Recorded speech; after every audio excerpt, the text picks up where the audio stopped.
Doom doom doom doom doom doom doom doom doom dum bum ba-dum ba-dum ba-da-da-da. Welcome everybody.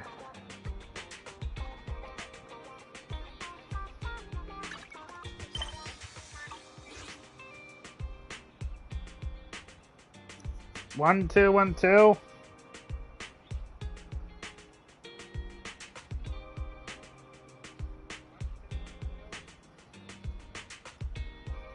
Okay, wow, I did not. Okay.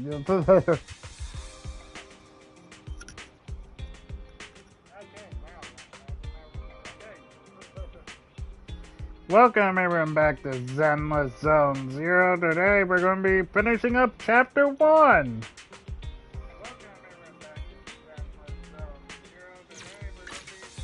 Want to see the red scarf? Alright. Belle.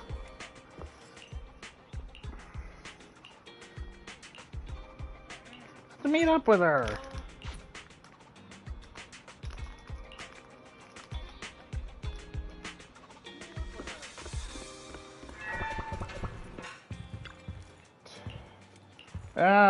Let's rest.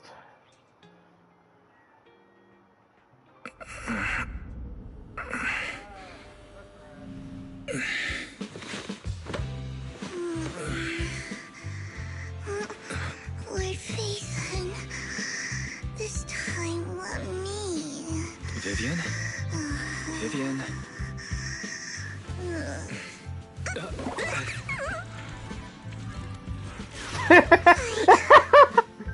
I didn't disturb your sleep, did I?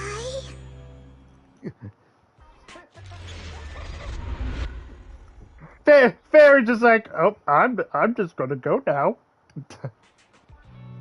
When I got here, the other Lord Phaethon said you were resting on the couch and just let me in. I meant to keep you company while you slept, but then I dozed off myself. I was going to sit here looking super cute, hands cupping my face. You know, like the #1 sleepy face I want to wake up to pose. I can't believe I ended up falling asleep myself. #1 Vivian, are you sure you're awake? That sounded like sleep talk. I'm sure sleeping in that position couldn't have been comfortable either. No, Lord Phaethon. I was just worried that I had disturbed your rest. Just being able to see you sleeping peacefully is already the highlight of my day. No, my entire month. Oh my gosh. I bet you took some photos beforehand. Though it is a bit late, but good morning, Lord Phaethon. You're here super early today, Vivian. Is there something urgent? Mockingbird's death has stirred up quite the storm. I took some time to gather intel. Okay. It seems someone deliberately leaked the story that Hugo is an illegitimate child of the Ravenlock family. But I haven't found the source yet. Could it be Could Hartman? it be Hugo's uncle, Hartman? Maybe he's trying to turn people against Hugo and Mockingbird by playing the illegitimate child card. I suspected that too. He could be using Hugo's background to make people believe Mockingbird is just another top's pawn.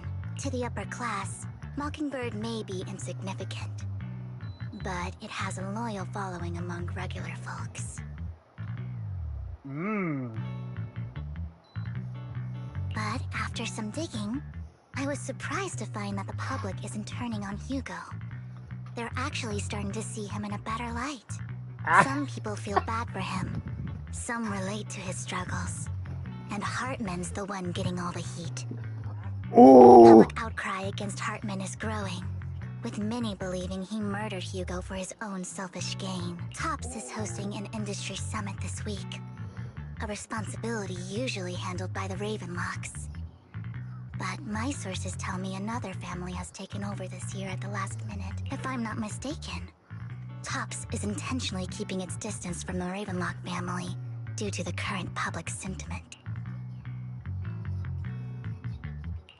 Based on our past experience with Hartman, he's not the type to sit back and let anyone mess with his power or interests. And that's what worries me. Hartman, in all likelihood, must have taken the sacrifice core. And now that he has this bargaining chip, who knows what kind of deal he'll strike with the Exaltists. This is serious.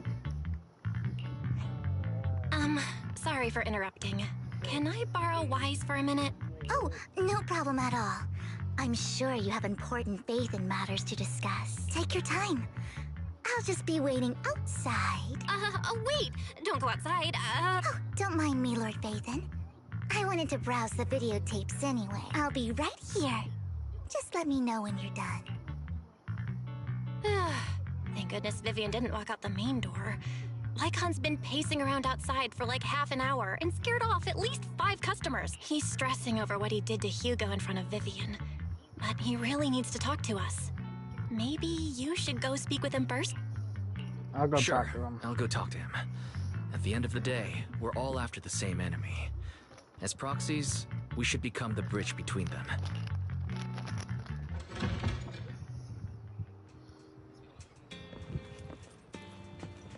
What's with all of these? Oh.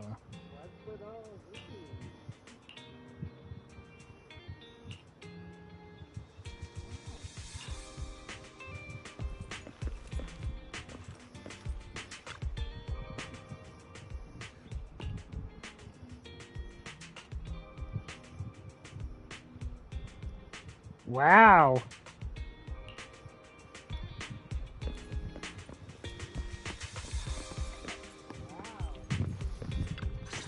There, Lycon. Good morning, Master Proxy. Good morning. Belle just let me know you wanted to talk to us and Vivian about something? Yes, it's an urgent request from the mayor, one that directly affects New Eridu's safety. However, before we get into the details, as a former member of Mockingbird, I'm concerned about Miss Vivian. Hugo made many mistakes and betrayed the principles of Mockingbird, but I'm certain he didn't intend to put Miss Vivian or you in danger. I don't know Miss Vivian very well, and I was the one who took her companion's life. I might not be the right person to comfort her, but I hope she doesn't regret the choices she made, or lose faith in the path she chose. Vivian doesn't seem down at all. In fact, she's been actively gathering intel. I think she's handling this with even greater calm than I am. If you're feeling bad about what happened with Hugo, it might be a good idea to talk to Vivian directly. From what I've seen, she's not as fragile as you might think. That's reassuring to hear. I trust your judgment. You've always had a sharp eye for people. Would you mind coming in with me? I'd like to apologize to Miss Vivian in person. Yeah. Okay. We'll be the bridge. Just to be clear, I'm staying neutral and not picking sides. You both have your own stance on this. As a proxy, Yeah, I'll do my we're best going to to be the help middle. facilitate honest communication. We're going to be the middleman here. I So no. respect that. Thank you.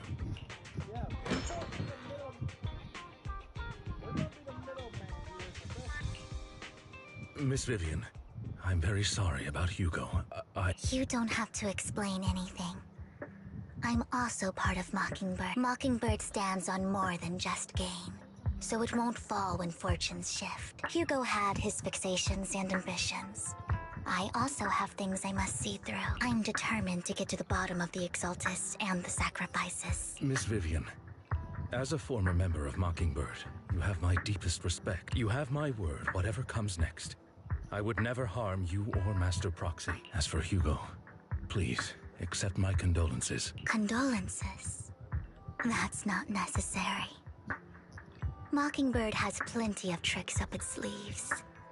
This isn't the kind of act that ends so easily. Wouldn't you agree? Yeah. You're right.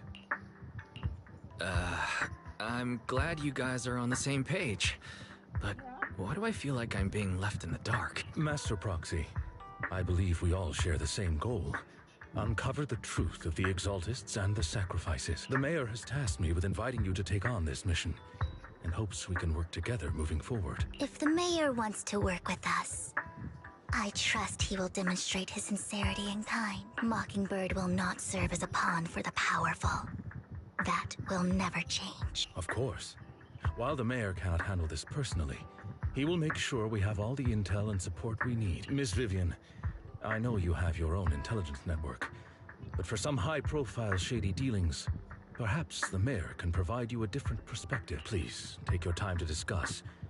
If you're open to collaborating, I'll set up a call with the mayor so he can speak.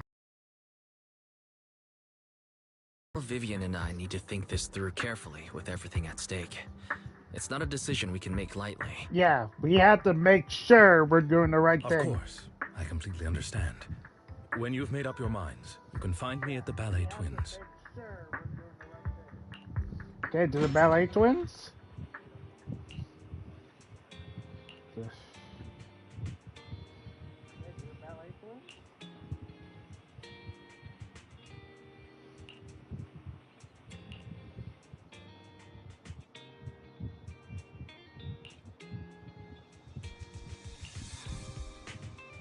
Alright.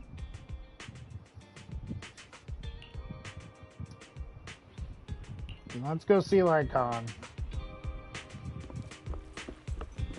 We're going to see Lycon. We're going to stop these Exaltas and stop the sacrifices. We're going to see Lycon. We're going to stop these Exaltas.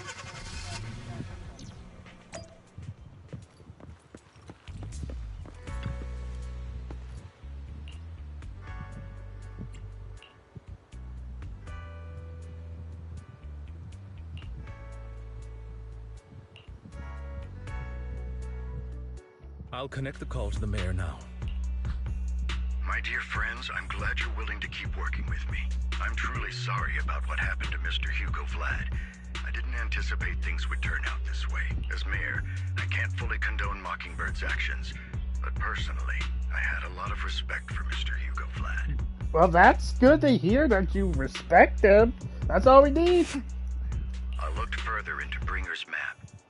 The sacrifices were created by an Exaltist named Landon, who was active in Janus Quarter. Mr. Landon passed away in an accident a few years ago. Before he died, he was researching sacrifices and was said to have created a batch of serum that could turn living people into sacrifices. The problem was, the serum wasn't stable, and after his death, the recipe was lost. That ain't good. No one knows what happened to the Exaltist in Janus Quarter back then. But it's clear that after the leader died, there haven't been major Exaltist activities in the area. So we have to stop this as soon as possible. Bringer's map marks the locations where the Exaltists' most successful attempts at creating sacrifices were. The leader of the Exaltists in Janus Quarter died a few years back, and they haven't been active since. Could it be that Hartman was just acting on his own? Unfortunately, that's not the case. My sources confirmed that Hartman had been secretly in contact with someone, and they only meet inside the Hollow. Alright. Is it possible it's someone from TOPS? TOPS is a huge alliance of corporations. They wouldn't bother getting their hands dirty. Instead, they just sit back and reap the reward. Everything Hartman is doing is to secure his place in TOPS and strengthen his power within the Ravenlock family. My guess is correct. Hartman has gotten in touch with the remaining members of the Exaltists that used to follow Landon, helping them create new sacrifices. Gosh dang nabbit.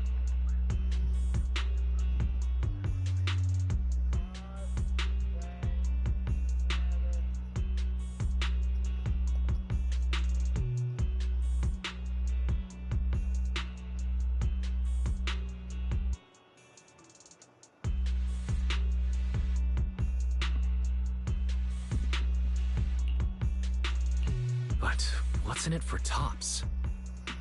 Oh boy. There's no way the Exaltists would just hand over their secrets about sacrifices to Hartman.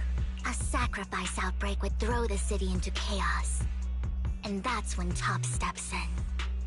Taking control of the situation on their terms, the public will see the mayor as incompetent, while TOPS comes off as the real protectors of the city. And when that happens, public trust will shift towards Tops. And Mr. Mayor, you might find yourself in an unfavorable situation. Still sharp as ever, Miss Vivian. So, what exactly do we stand to gain from partnering with you? Please don't tell me you're doing this out of some noble concern for your citizen. I'm not some hero of justice. And I don't believe in lofty ideals or empty promises. We have a common enemy. While our ideologies may differ, we can work together on this. And as proof of good faith, I may not know exactly where Hartman is, but I can fan the flames over Mockingbird's death and escalate conflicts within the Ravenlock family. So it was you behind the rumors. No wonder I couldn't trace the source of the public outcry. I'm not the one who started the rumors. I just helped them spread faster after they leaked. And I pulled a few strings to make sure the story painted Mr. Hugo Vlad as a heroic figure who was unfairly persecuted. As I said before, I had a lot of respect for him. That's good. And I'd be happy to clear his name. Now let me lay out my terms for collaboration. After looking into it, I found that the dormant sacrifice you discovered wasn't the only one. There are more places where sacrifices might be lying dormant. Too many eyes are on me right now, so I can't send my own men to deal with it. I'd like to ask you to retrieve the sacrifices from those locations. I'll make sure to dispose of them once you do, so no one will be able to use them again. On top of that, I've asked a friend to help monitor your physical condition, and maybe even uncover more of your potential. Her research overlaps with your teacher's work.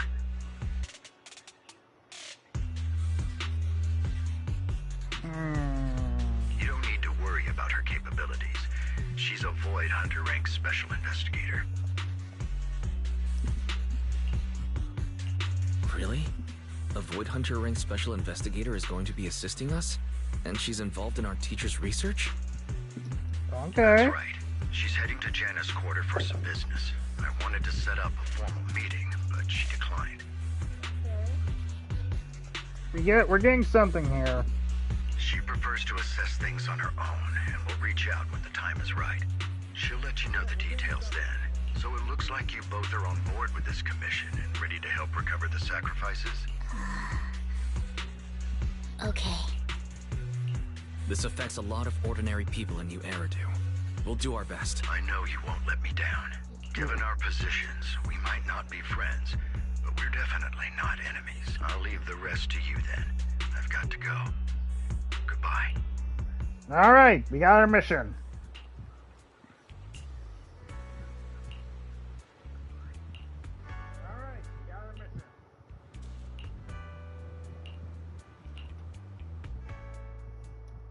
Yay! Want to see the red scarf? Looking for intel? Or You wanna go? Sure. Let's go.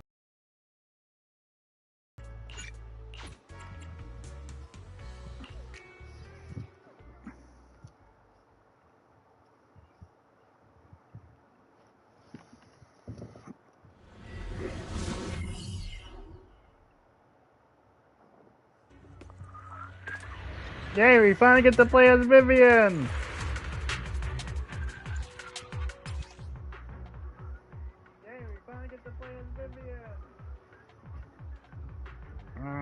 Lord Phaethon, thank you for trusting Mockingbird and me.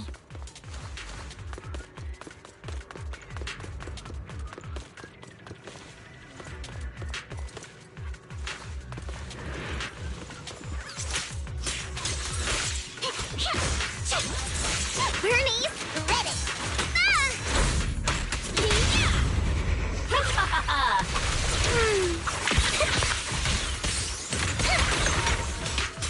Oh ho ho ho.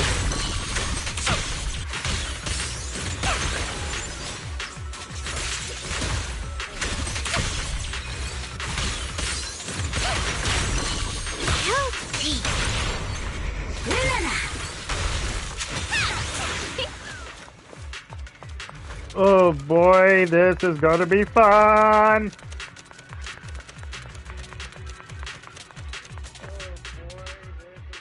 Has someone already taken the dormant sacrifice from here? Or did the Exaltus decide to relocate it? No.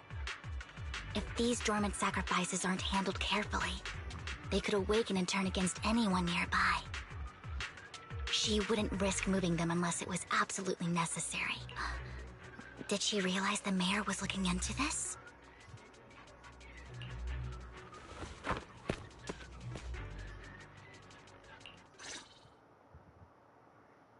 Oh?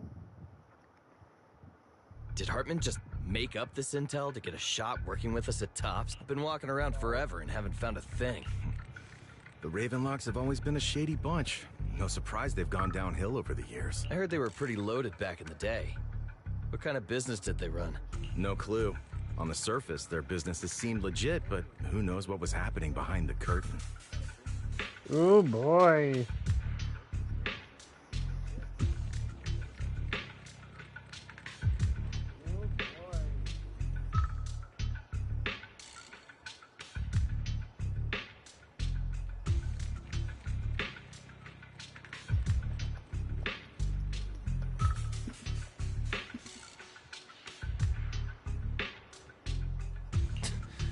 Probably something with the sacrifices. I mean, how else would he know about the dormant ones left around here for years?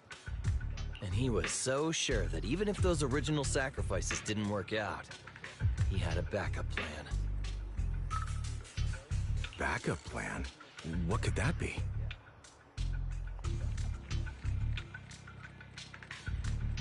Well, that's beyond me. I just happened to overhear something while I was next to Mr. Edmund one day. What's Tops planning to do with all these sacrifices, huh? For research? Do you think we'll ever have a normal life in the Hollows? Don't ask questions you shouldn't be asking. All right. There's nothing here anyway. Let's leave the Hollow and report back on what we found. And we'll make it just in time to clock out for the fieldwork shift. Let's get out of here first. Hartman, that fool. He'll do anything to get into Tops, even if it means playing with fire. She's an exaltist. Human lives have never mattered to her. The more people get dragged in, the greater the danger. Vivian, you seem a bit frazzled. Who's this she you keep bringing up? That would be nice to know. I apologize for losing my composure. Please don't mind me. The she I'm referring to is with the Exaltists. Someone I have a history with. That's why the moment I heard about the sacrifices, I felt compelled to uncover the truth.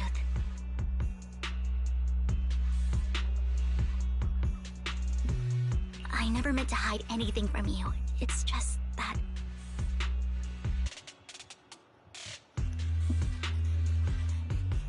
For me, the Exaltists bring back painful memories. And I'm not ready to face them yet.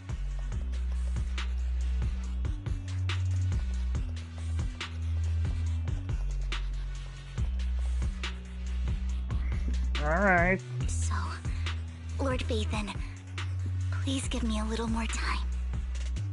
Once I've gathered my thoughts, I promise I'll tell you everything.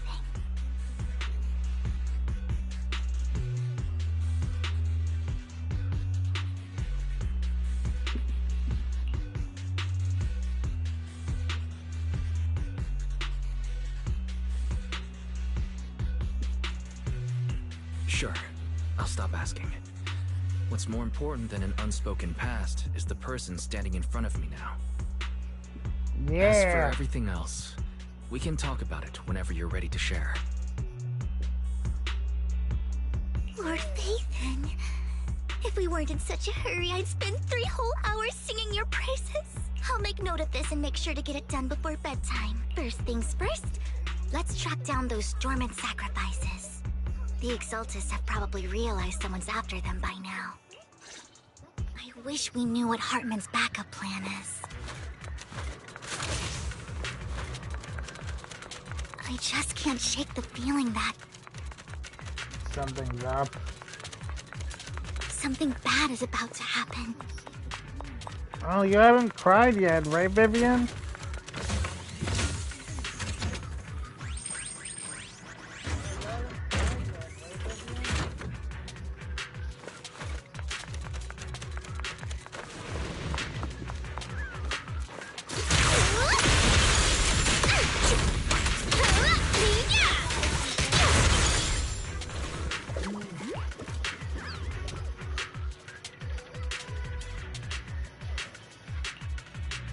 Hugo may have done terrible things, but he had his reasons. Alright. Mockingbird might be seen as the bad guys by a lot of people, but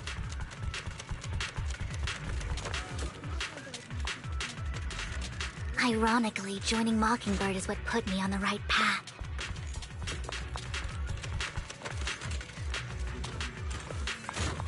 For the first time, I'm needed for more than just my curse.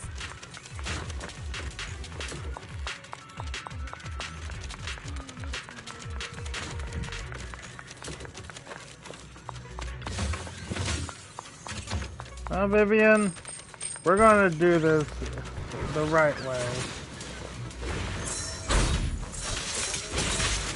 Stay away from me.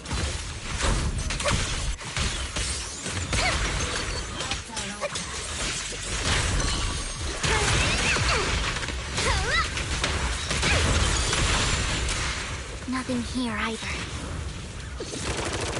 Are we too late? Alright, what's down this way? There's a reason this path is here, right? Nope. Okay.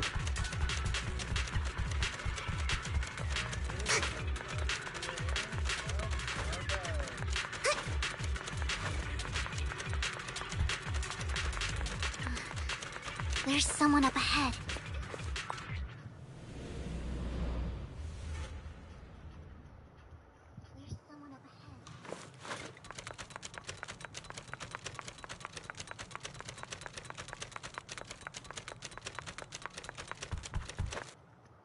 Hey, you! I knew it was you, Vivian. Camille, what are you doing here, sis? Are you destroying the dormant sacrifice? Vivian, don't call me sis. I'm not your sister. I never left the Exaltus. You know what Landon did back then. Lord Landon did it for the Creator. Oh His my methods may have been gosh. extreme, but they were necessary.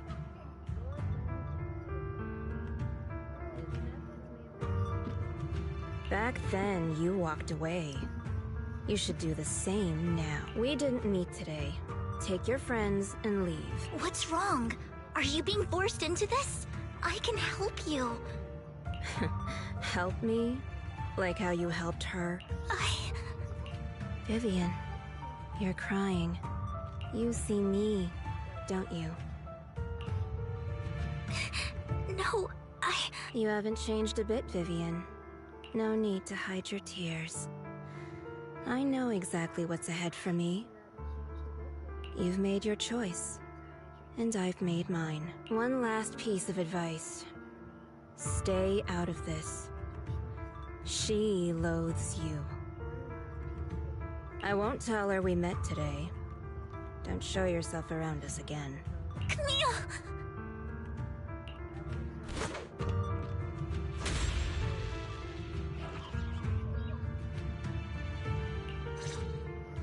Lord Nathan, watch out! I'll tell you what that was about later.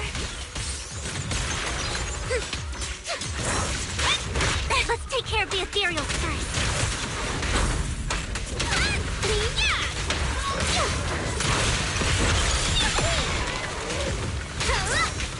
You better not get my treasure. Where's the rest? Bam! Oh boy. You've been gone forever. Did you run into any trouble? We searched the coordinates the mayor provided. Most of them were already empty. No dormant sacrifices. We searched the coordinates the mayor provided. Most of them were already empty. No dormant sacrifices. Camille, the Exaltists have been actively destroying the dormant sacrifices. Why would the Exaltists go after the sacrifices? The Exaltists have been actively destroying the dormant sacrifices. I saw it too, but I can't figure out why the Exaltists would do this.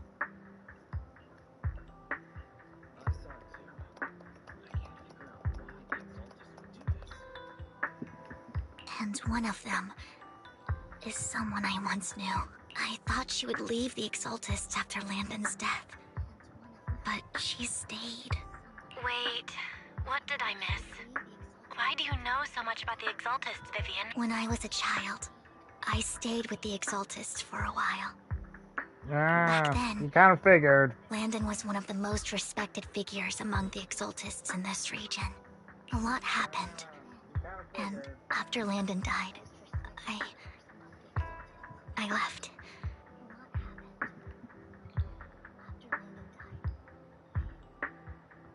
I can't turn a blind eye to the sacrifices.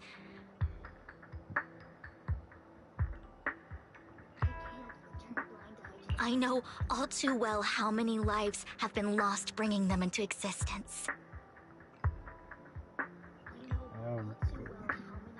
Ever since I learned a sacrifice had appeared in Janus Quarter, I haven't been able to stop worrying.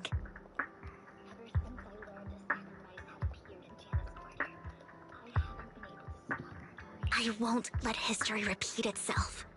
That's why I asked Hugo to investigate, starting with the Sacrifice Corps. Vivian. Please stop. I'm not looking for comfort.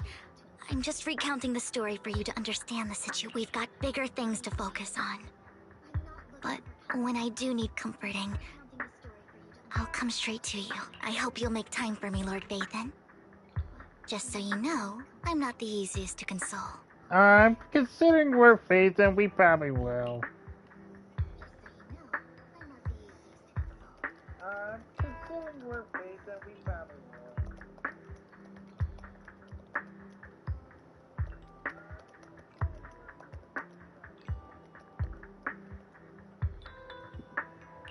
Absolutely. If you're feeling down, we'll be here for you. Okay. Back to the matter at hand. That conversation between those two TOPS employees back in the Hollow is still bothering me. They said Hartman had a backup plan. And that got me thinking about some news that was quietly swept under the rug. Lately, there have been mining accidents in Ravenlock-controlled areas. Many workers have died.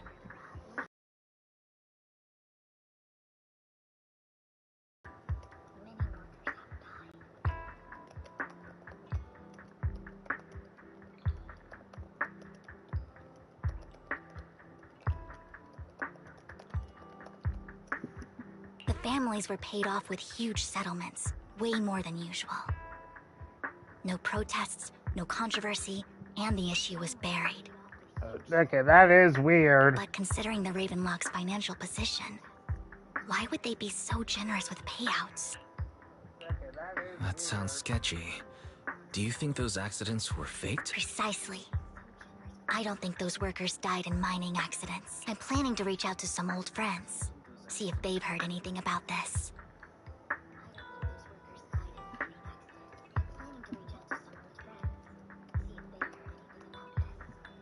Do you have time, Lord Vathan?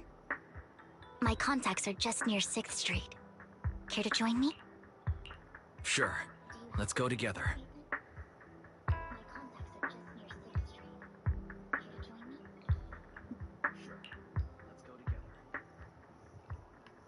Alright then.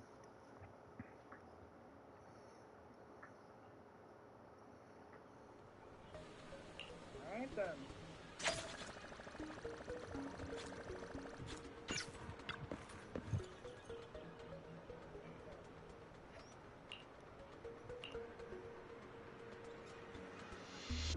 An old friend of mine said she has some new intel.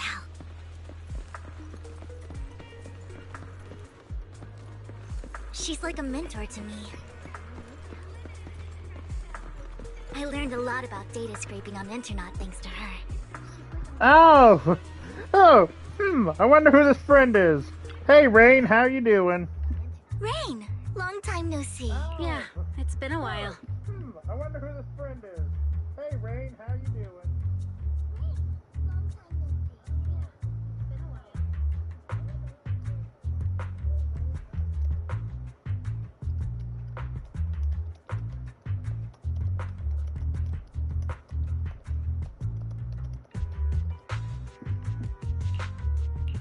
Rain? So you're the old friend Vivian was talking about. Yeah, Vathan. Long time no see. Rain! You actually know that Lord Phaethon is Lord Phaethon? No, I mean, you actually know Wise is Lord Phaethon. I didn't know right away. One time, I needed a favor from Nicole. I only found out after meeting them. I mean, who would expect a legendary proxy to be running a video store for a living? Oh, by the way, your idol... Rain, let's not bring up old stuff. Lord Phaethon wouldn't be interested in that. Why are Aww. you all tense? Right! Lord Phaethon lives on 6th Street too, and might know your idol. Remember when you traced that post on Internaut to 6th Street and actually went to check it out? And you came back all bummed, spouting nonsense. Like there was only a black cat at the location, and maybe your idol is actually a talking cat. Or something like that. I think I know that black cat. It hangs around our shop now. Lord Phaethon, please, let's drop this topic. Come on, Vivian. It's been years and you still won't say who your idol is. If you'd just let me, I'd have tracked them down ages ago. I get it. You want to find the person who's important to you on your own. But you've tried so hard already. It's okay to lean on me a little, you know. I'm sure your idol won't hold it against you.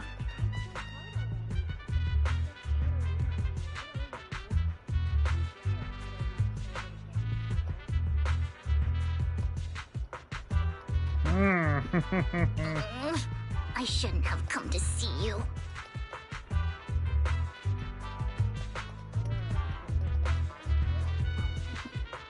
Huh?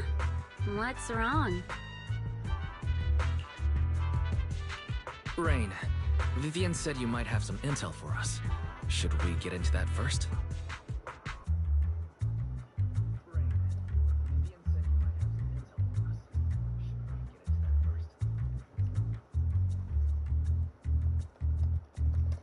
Yeah, let's get back on focus. All right, let's get down to business.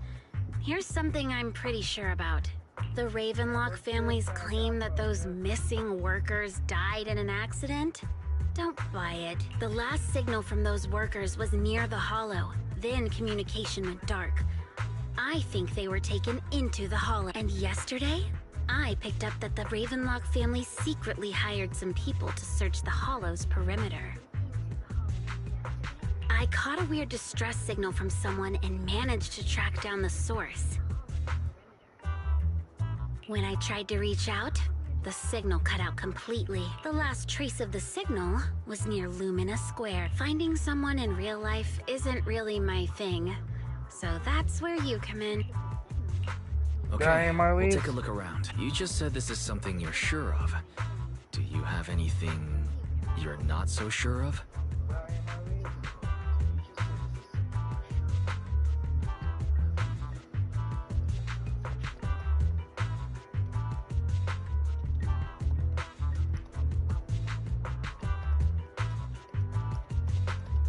I dug up some info online, and one thing stood out. A few days ago, there were some creepy sounds coming from an abandoned warehouse by the port. The place was locked up, so no one could see what was happening inside.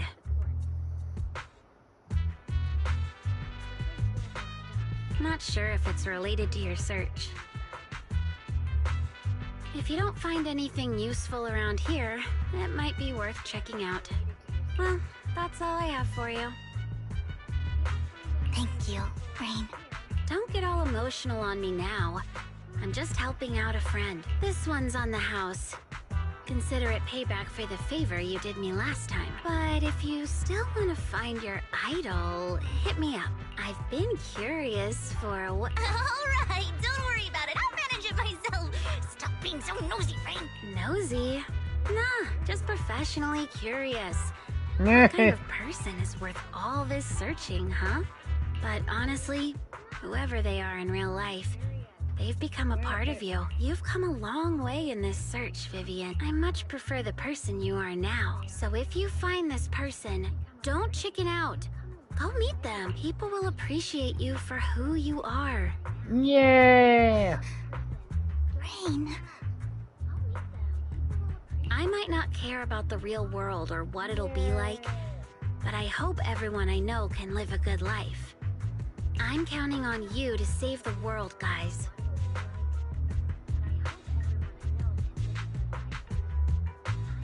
All right, I have other business to take care of, so I'll leave the rest to you.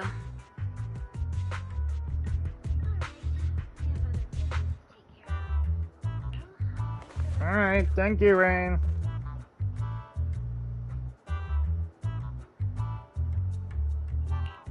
Alright, thank you, Rain. Lord Phaethon, please pay no mind to what Rain said.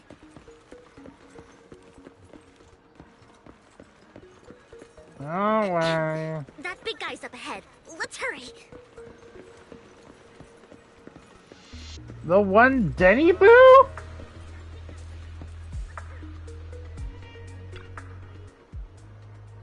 The one Denny Boo?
You were super helpful.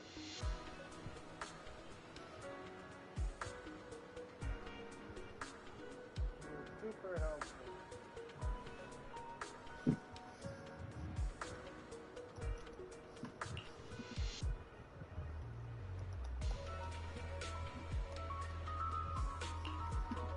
Alright, Vivian, lead the way. One Denny Boo is just too cute, right? I didn't know you helped it too.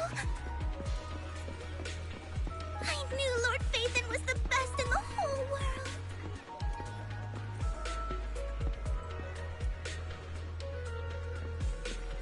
Alright, weak man.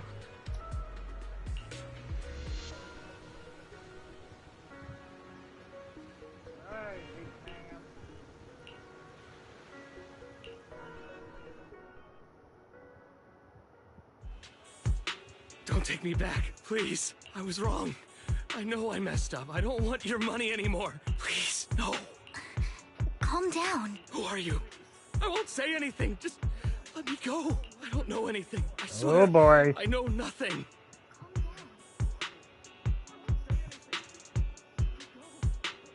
We are not PubSec, the HIA, or the Ravenlock family. We won't force you into anything.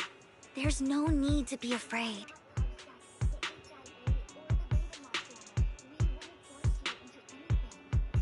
What do you want from me then? We simply want to know where the Ravenlock family took you and what they made you do. I can't say.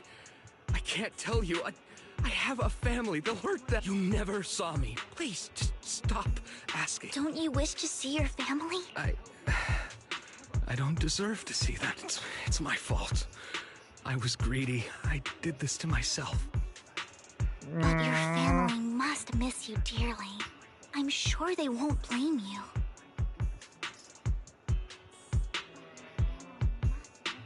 No, it's my fault. It's all on me. I don't want to drag them into this. If the whole ship is sinking, no one on board can escape. I'm just a nobody. And right now, there's nothing I can do to change anything.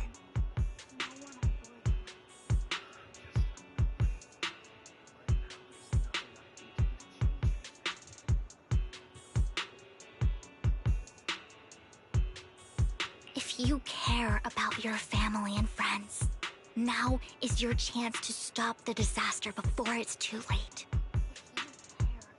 Even a butterfly flapping its wings can send a tsunami surging across the ocean.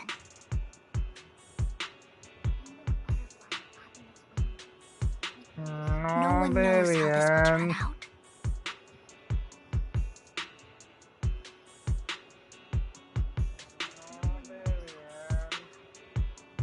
But if you do nothing now, the only thing waiting for you at the end will be regret.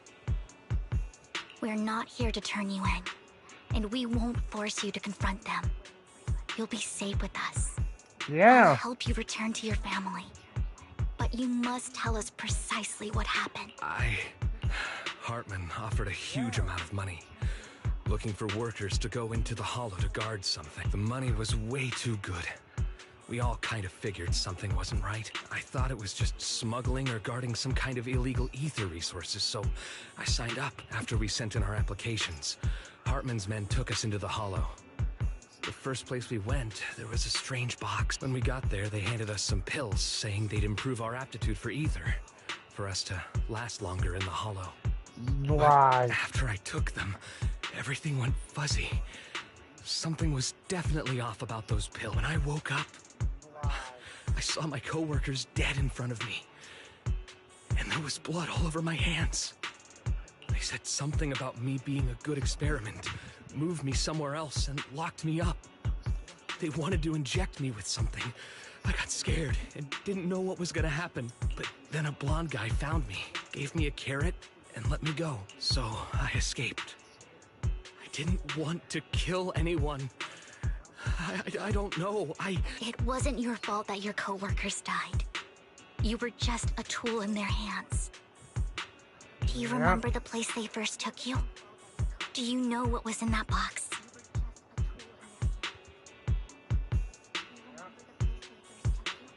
I only remember the first place was like a rooftop.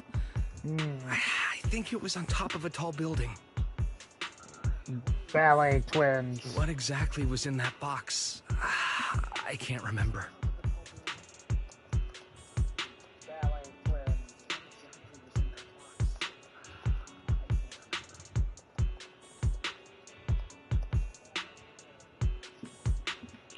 I'm not lying. Those pills they gave us, they make you hallucinate. Oh boy. I took just one and my mind felt like it wasn't my own. My memories turned into a blur. This is all I'm getting telling the serious. truth. I'm not trying to run from my mistakes. I just really can't remember what happened. I know you're not lying. We'll arrange for your protection. You can rest easy and recover, and your family won't be dragged into this. Once this is all over, you will be able to reunite with them.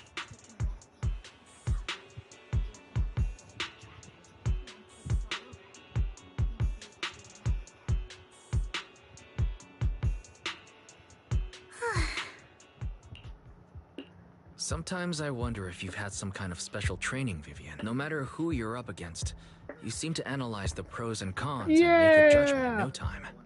Actually, I wasn't always like this. I used to run away when things got tough. There was even a point where I just wanted to disappear.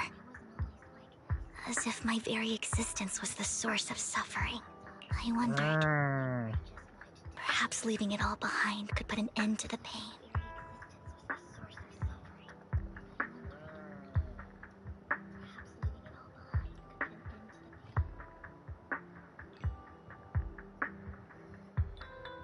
Fair enough.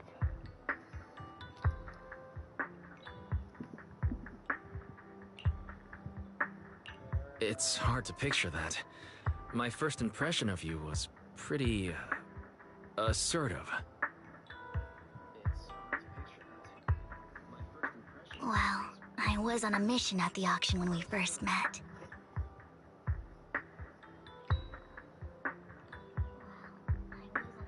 And just as Rain said, I've come a long way from who I used to be.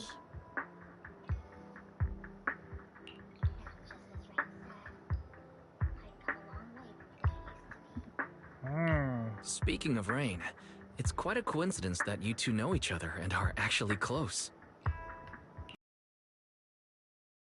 That surprised me. We might have crossed paths without even realizing it. Enough about me. Tell me more about you, Lord Phaethon. Where have you been? And what have you experienced?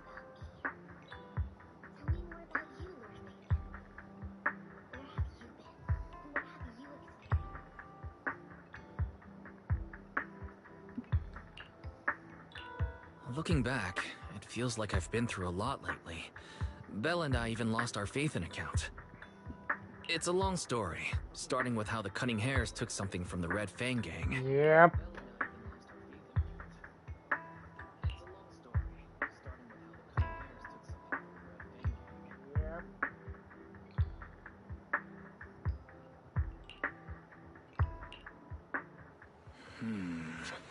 It should be around this area.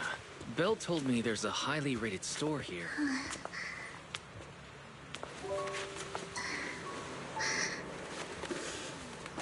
Lord Phaethon! What's wrong?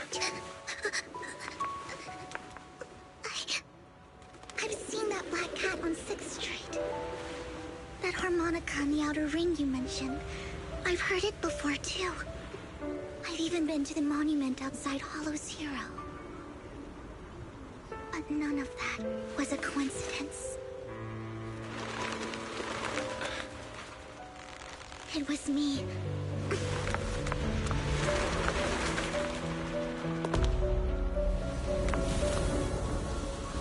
Following you, and now I've finally made it to your side. Ever since I was little, I had been seen as the bringer of bad fortune.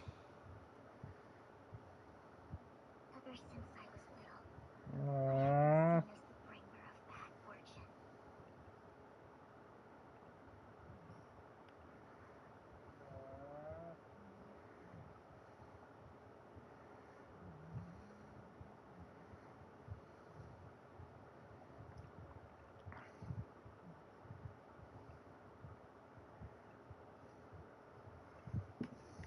I had traveled to many places and witnessed far too much misfortune. Every tear I shed brought disaster. I've heard too many curses to count.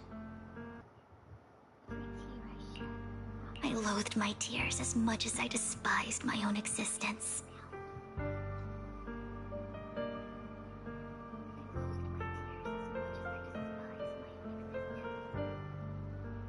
Wherever I stayed, tragedy followed.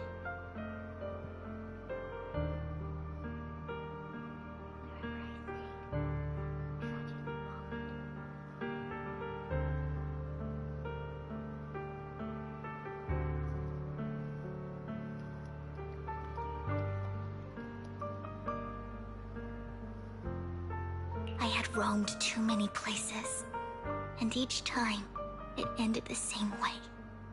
I didn't know where I could go anymore. One night, I stumbled upon a post discussing me, whether they knew me or not. Everyone seemed convinced that I was the source of the curse. Some mocked me with cruel intent. Some wished I would vanish, and others speculated maliciously. It really seemed that my very existence was a disaster. It's not.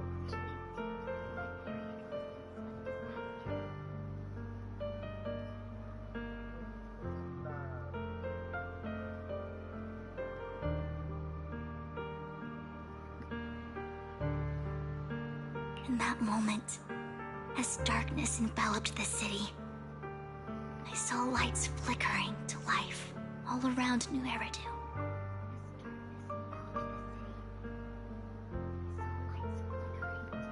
So many lights, and not knowing where to go, I thought, if only I could disappear into those lights. I made up my mind, and right then, My phone rang.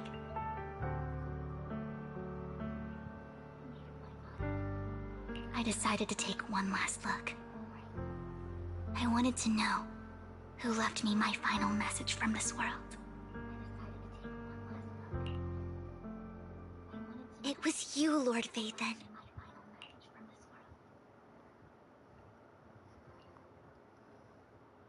It was you, Lord Vathan.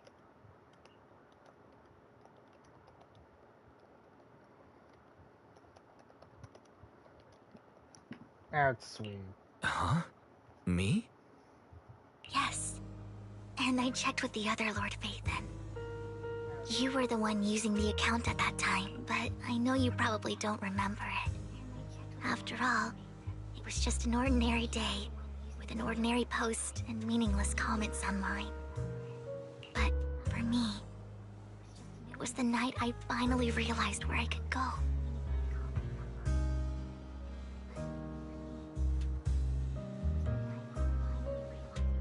I wanted to walk the paths you had walked, see the sights you had seen.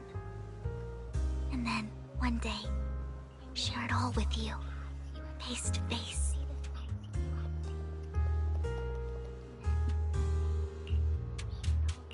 So, I have to ask, what exactly did I say in that reply?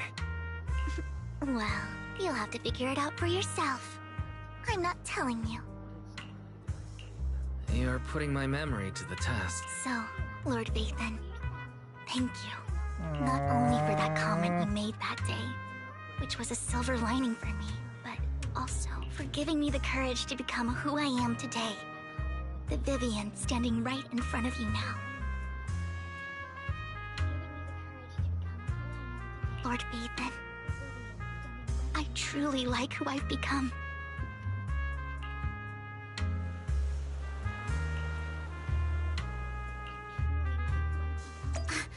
Lycon just sent a message. There's an update. Alright. Let's head back to the video store and go over the details together.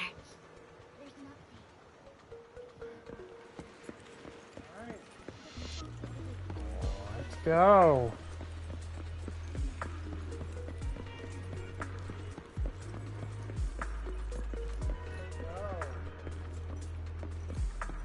Why is it? There we go.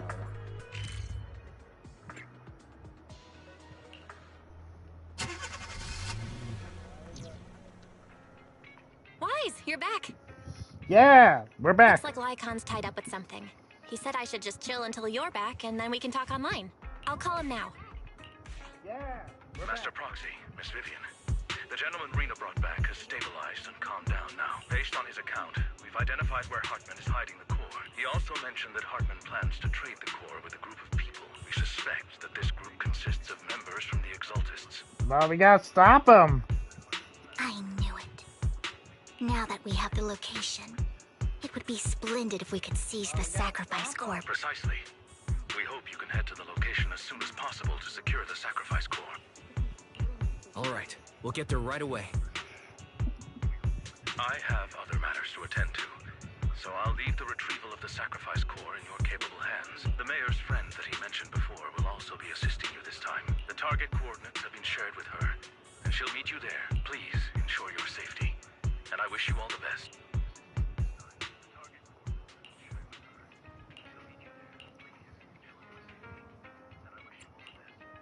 Want to see the red scarf? Let's fire it up!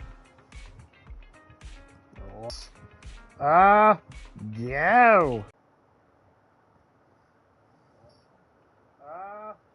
Go. Where's the sacrifice core?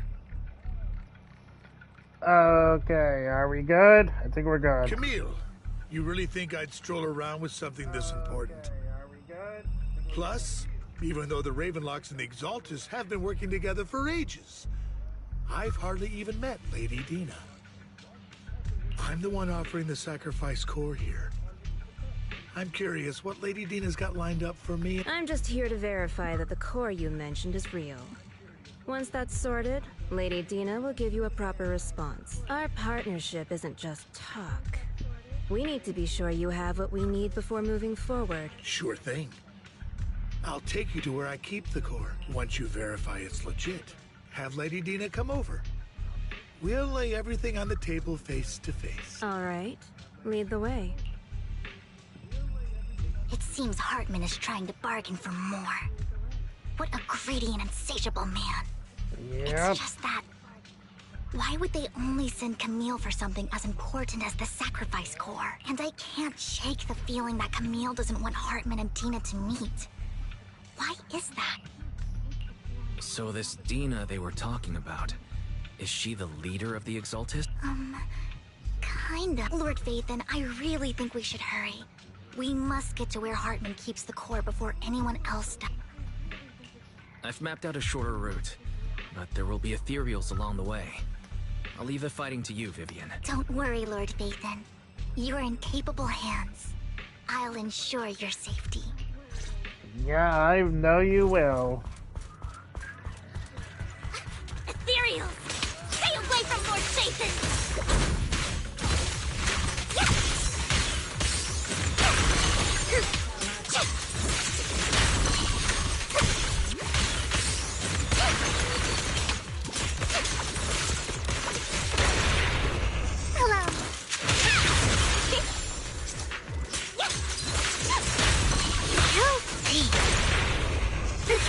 Woohoo!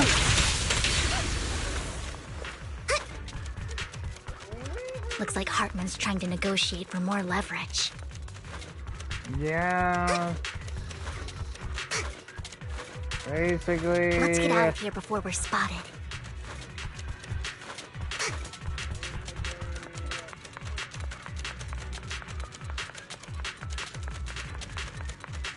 Just keep an eye out for crates.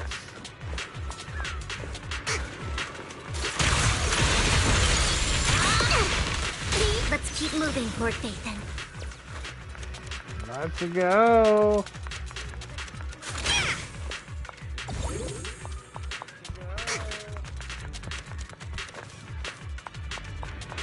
Leave the enemies to me, Lord Vathan.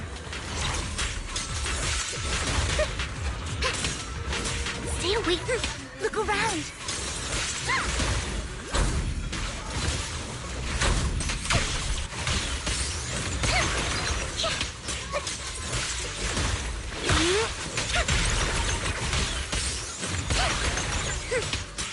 Don't touch me.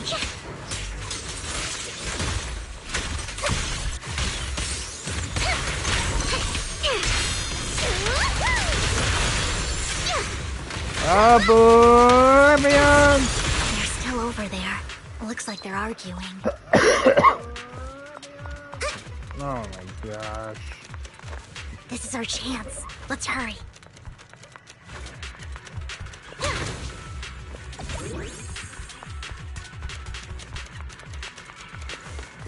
No matter who has the sacrifice core, Hartman or the Exaltists, it would be really dangerous. Of course. Dangerous no matter what. Hand over what's in the box. Or we do this the hard way. You sure talk big, little girl. Let's see if you can get past me first. Let's hurry and secure the sacrifice core. Lord Vathan, the box is empty, so Hartman never kept the core here to begin with? How did you even find your way here? Where's the core in the box? What did you do with it? You call this keeping the sacrifice core safe?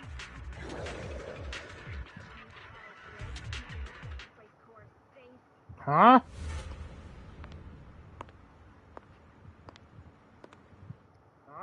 Vivian, it's been ages.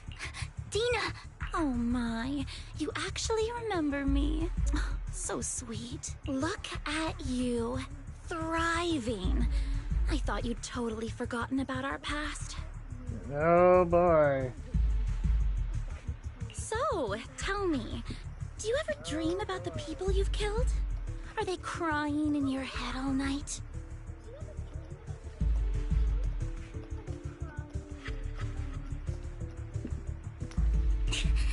Back then, I no idea. You had no idea? While you were soaking up all that love from Daddy and everyone else, you had no idea what was going on? I wasn't...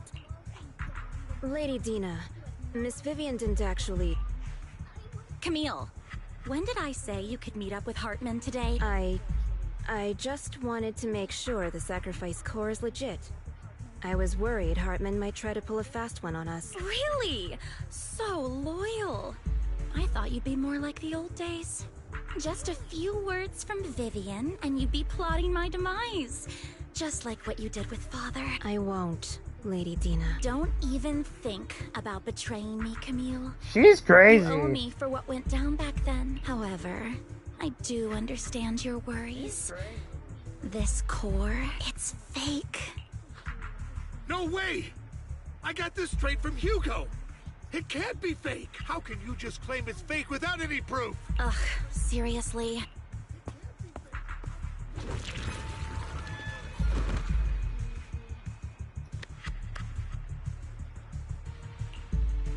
The sacrifice core can max out the ether particles within human bodies in no time at all. But look at your little subordinate. How uncouth. He's making noises like some animal. Can you shut him up? So annoying. The masterpiece Father made for the creator isn't this worthless piece of junk you're holding. What? So, the real core. Vivian, where do you think the sacrifice core is really at? I don't know. If I knew where the real core was, I'd destroy it without a second thought. Dina, you understand what the sacrifices are. And you know those who were blessed should not have to endure such horrors. Oh? They shouldn't have suffered those horrors. Weren't you the one who decided if they'd be blessed or not? If it weren't for your tears, how would they have encountered such misfortune? How self-righteous, Vivian. Their fates were in your hands. It was you who brought disaster on them.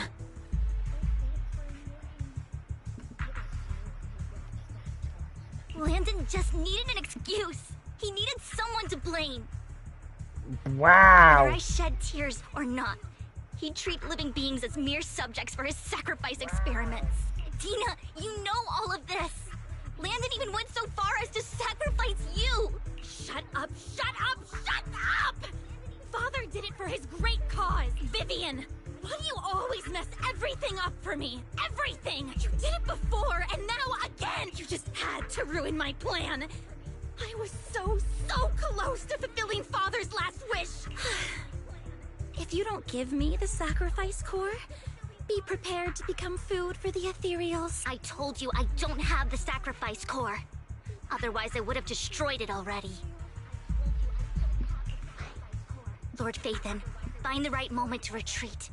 She can be quite unpredictable when her temper flares. Oh, really? You don't have it? Then I suppose there isn't a reason to keep you alive.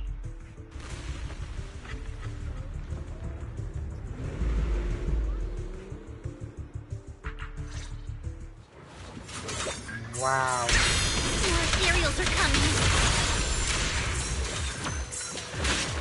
Ready for Okay. Thunderbird! Oh, for Lord Phaethon. Help me. What's up?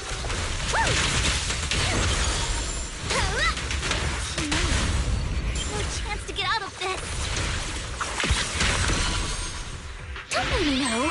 Get my dress dirty and look good. Idiot.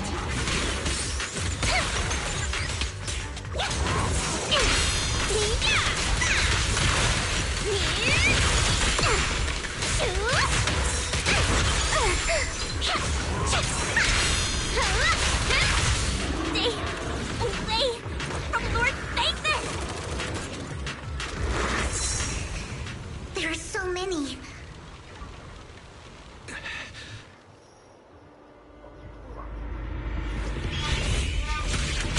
Hey!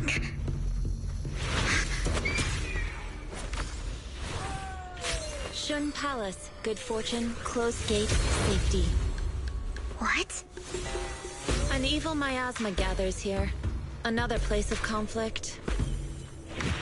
If you wish to avoid disaster, then head southeast.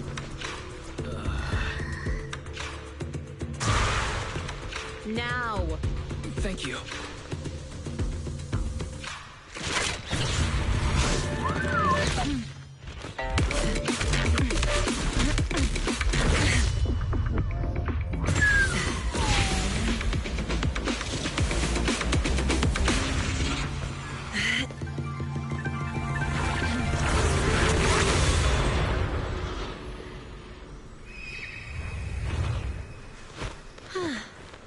Finally, peace and quiet. You Whoa! must be wise, right?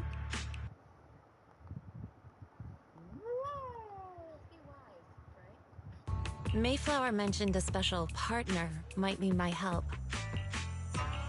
May I ask, who are you? I'm the 13th generation master of Yunque Summit. You can call me Yishuan. Mayflower passed along your info, and I was curious what kind of person you are, so I came to see. At first, I thought it might be a hassle, but your energy feels really calming. Quite nice. So, you're the investigator the mayor mentioned? Yes. He also asked me to be your temporary teacher and offer you a bit of guidance. Oh, guidance? What does that mean exactly? Unfortunately, this isn't the right time or place to talk. I have some investigation work to catch up on, and it seems you've got quite a lot on your hands, so let's part ways for now. I'll find a good time to visit you soon.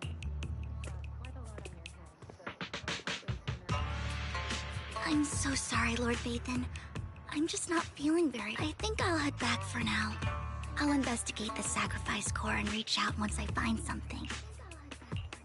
You don't look so great. Let's get out of here and figure things out later. Yeah, let's get you out of here. Let's get you out of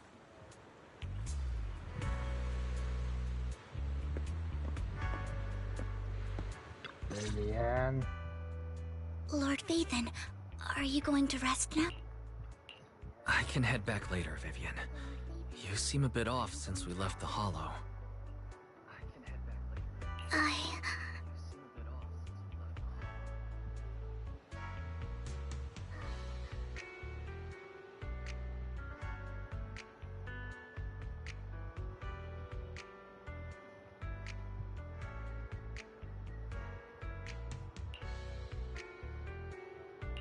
If you want to talk about what's bothering you, I'm here.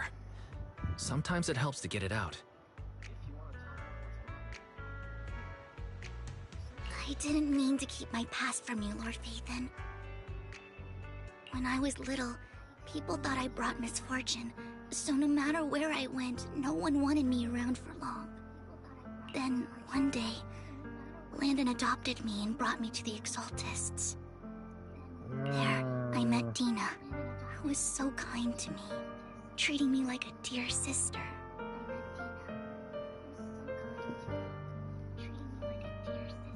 She told me her father, Landon, was a great man who'd one day make everyone stop fearing the Hollows, so all life could live freely inside and outside of. Dina helped Landon pick people for the blessing, and everyone in the Exaltists respected her greatly. Those who received the blessing would have a better ether aptitude, allowing them to enter the Hollow freely without fear of sudden disaster. Back then, Dina would chat with me every day, always about the Exaltists and her father.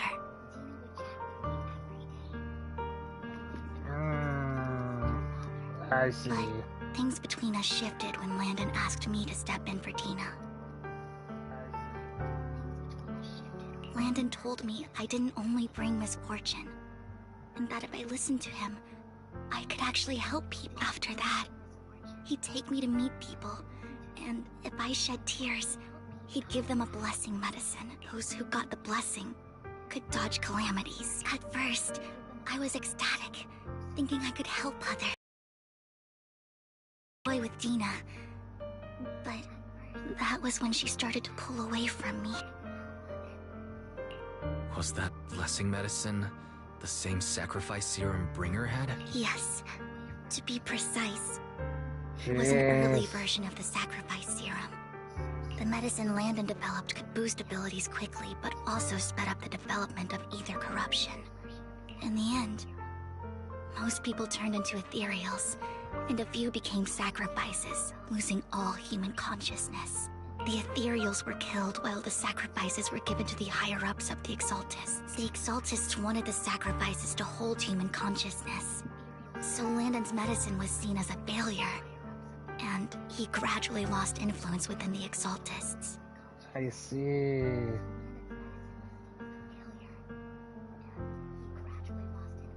One day, I saw Dina, and tears streamed down my face.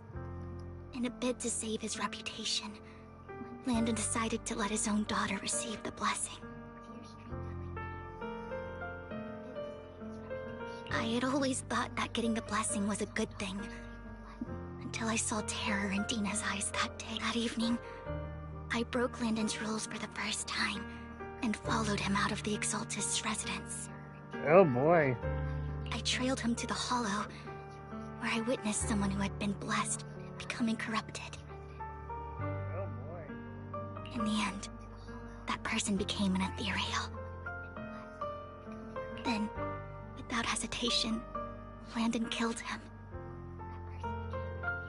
Before Landon returned, I went back to the residence and snuck into his study. And there, I uncovered the truths I just told you. And just a few days later, it was time for Dina to be blessed. I wanted to save her and stop anyone else from getting deceived. So, that day, I told everyone present that Landon should be the one to receive the blessing, not Dina. At first, Landon argued, and no one believed me. Of course. But, in front of them all, I looked at him and let my tears fall. Lord Landon, please accept the blessing. Vivian, you... Why won't you accept the blessing? Were you lying to us?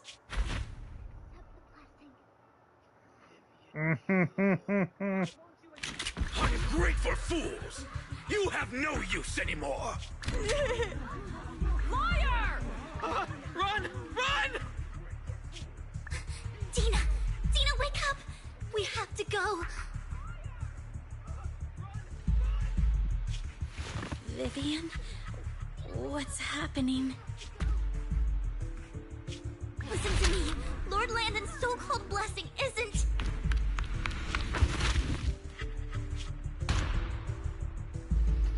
Father! No, I was just... Mom, I want to go home. It's got nothing to do with us. This is just what happens when you don't accept the blessing. Oh boy. Vivian, was this you? Dina, I just didn't want you to accept the blessing. Everyone who does ends up... I just don't want to lose my father. You knew? If you knew what he's done, you... He's my father. He's all I have. Oh boy. Stop being self-righteous, Vivian. You only ever bring misfortune. I thought once Landon was gone, Dina would leave the Exaltist. I never expected her to continue his research, or that Camille would stay. Camille lost her entire family in a hollow disaster, so she's always supported the Exaltists. Gosh dang.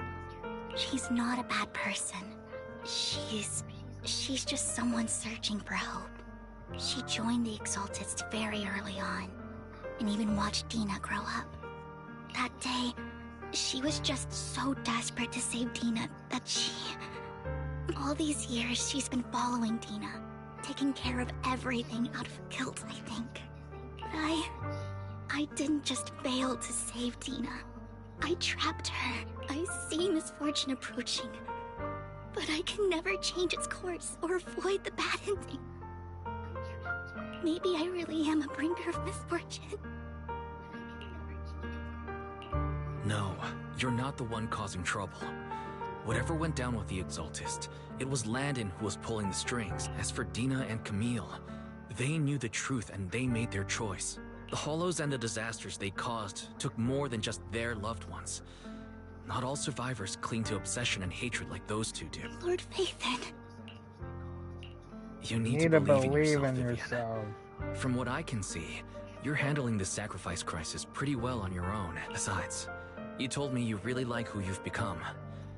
I hope that you can believe in that, at the very least. Yes, that'll always be true. Thank you for listening to my story today. Years have gone by, but I've never had the courage to face all this. Vivian, Maybe Dina and I were meant to meet today. Vivian, I will be here for you. So I could finally spill it all out. It lightens my heart a little.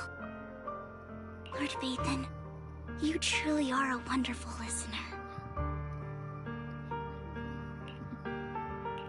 Not just today. Whenever you're feeling down, know that I'm here for you. I will. It's been such a long day. You must be exhausted. I'll track down the location of the sacrifice core and let you know what I find. Good night, Lord Phaethon.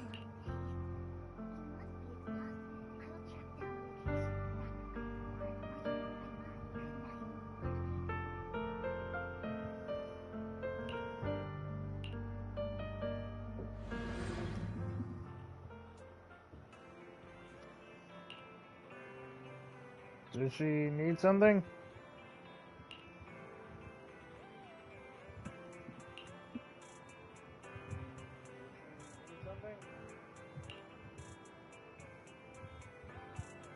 Alright.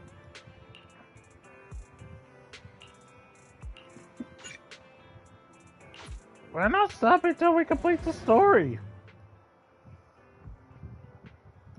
This is important. We're not stopping till we complete the story. Shaw, I didn't expect you to be working here.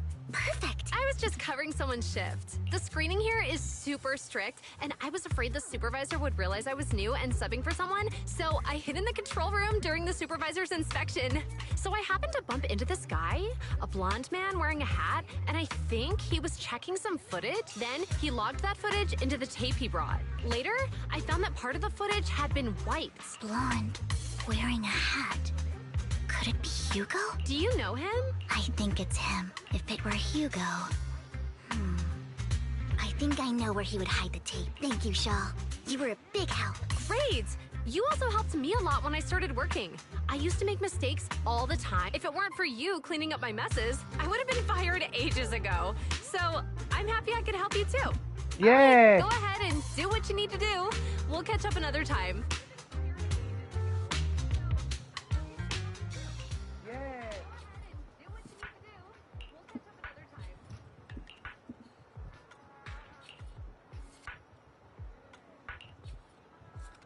How? Alright, fair enough. How? Alright, fair enough.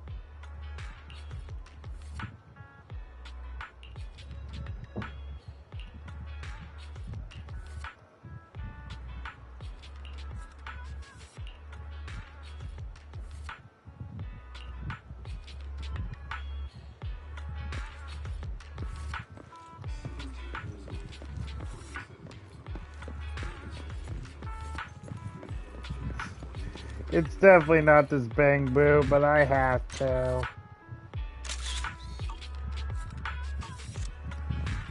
It's definitely not this bang boo, but I have to.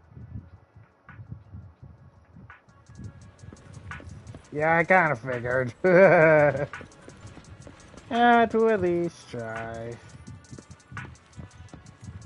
Yeah, I kind of figured. Yeah, to at least try.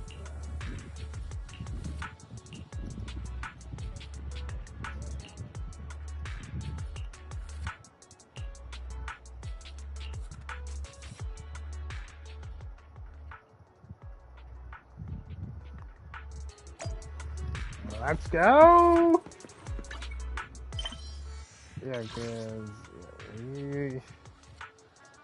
we're not. We just barely got it all done. We're not. We just barely got it all done.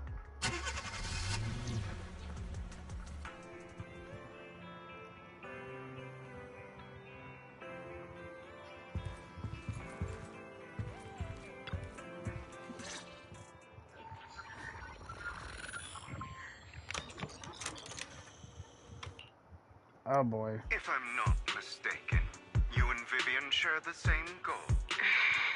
Silence is no good for negotiation.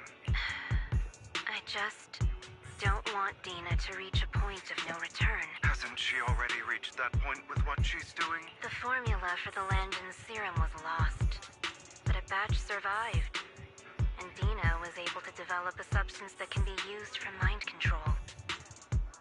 She's trying to combine the two to make sacrifices that would obey human commands. If the dormant sacrifice and the remaining Landon serum are destroyed, we can put an end to this.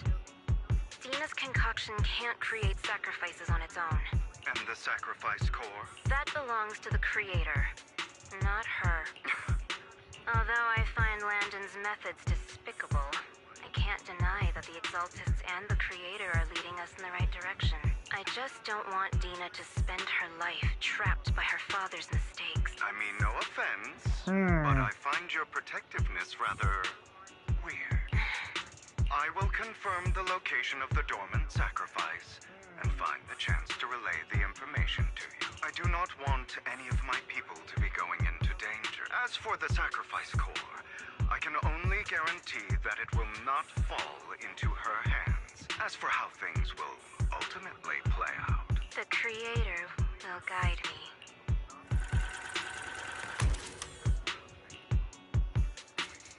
Camille was actually destroying the dormant sacrifice? Compared to Camille's motives, I'm more concerned about whether Hugo has more plans lined up. Hugo...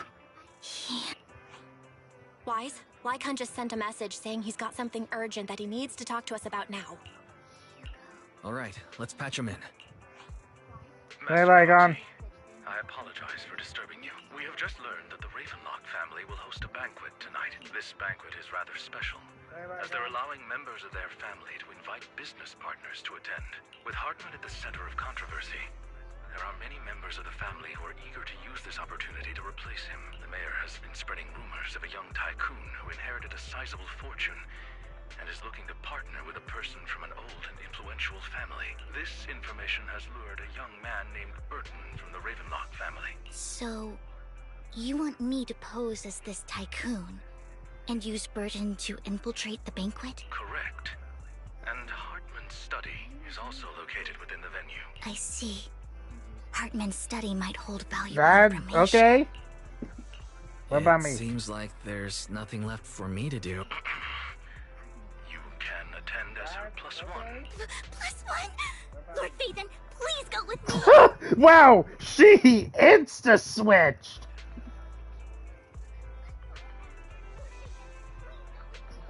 Wow! She insta-switched! Master Proxy, it seems Miss Vivian requires your presence, so... Yep, Yes! Just your presence will help me immensely! Let's go together! Sure. If we go together, we'll be able to keep an eye out for each other. I'll accompany Vivian. I'll send you the time and place for the meeting with Burton. If you encounter any danger, please evacuate immediately or contact me for backup. I hope everything goes well for you tonight.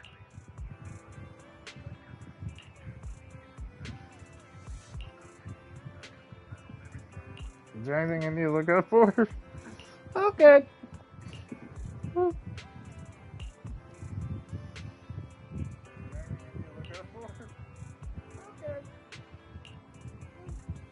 Alright.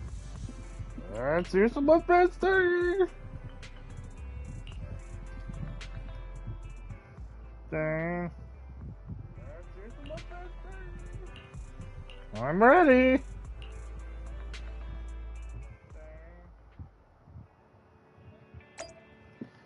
Oh boy.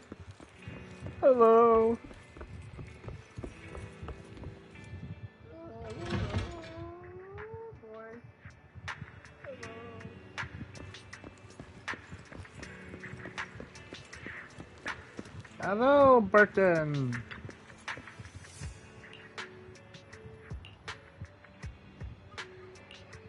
Hello, Burton.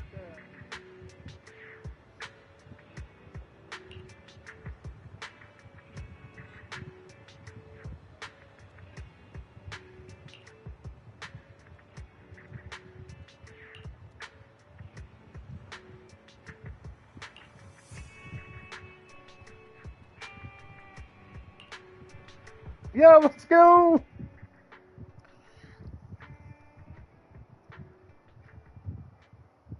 Miss Banshee, I believe I've shown you my sincerity. Now how about you? Sincerity? My presence here is a show of sincerity. If we're to work together, Miss Banshee, you should drop your pretentious act. I am well aware of the ways of the Ravenlock family. Oh boy. If I were to come empty-handed, I probably wouldn't even be able to make it out the front door tonight. Since I agreed to come with you, and even brought along my most precious companion. Does that not show my deepest sincerity? No need for such an off-color joke.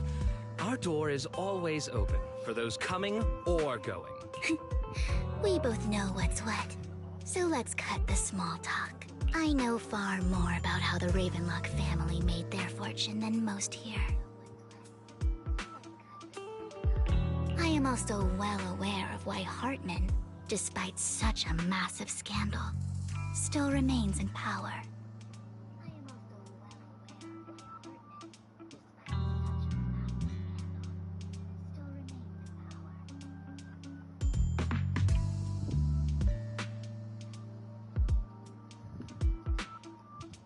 Oh? Do tell.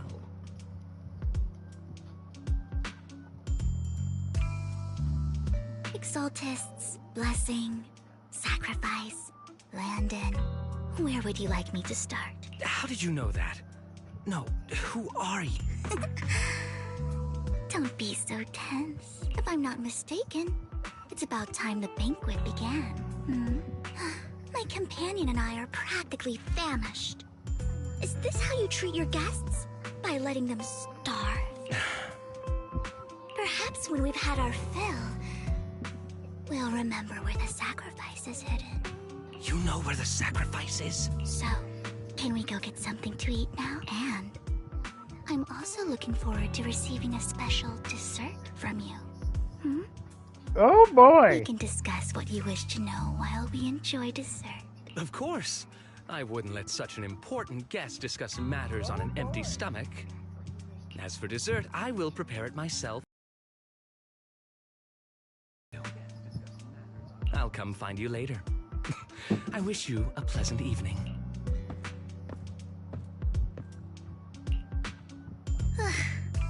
These kinds of people are exhausting to deal with. I really don't know how Hugo used to put up with it.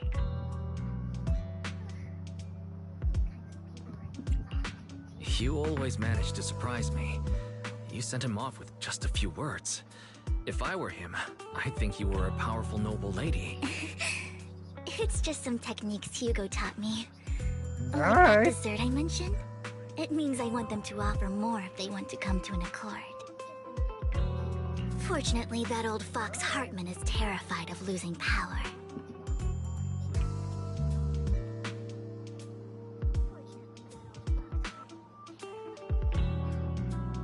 He's definitely keeping the destruction of the sacrifice and the fact that the sacrifice core is fake hidden from the other family member. Otherwise, Burton wouldn't have been so willing to raise his offer. Lord Phaethon, let's find Hartman's study when the banquet is at its busiest.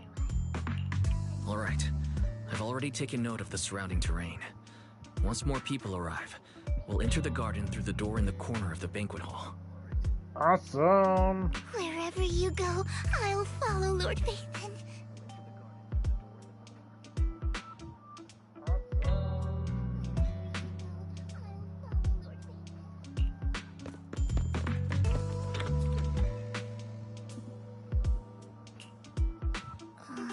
Isn't this going a bit too well?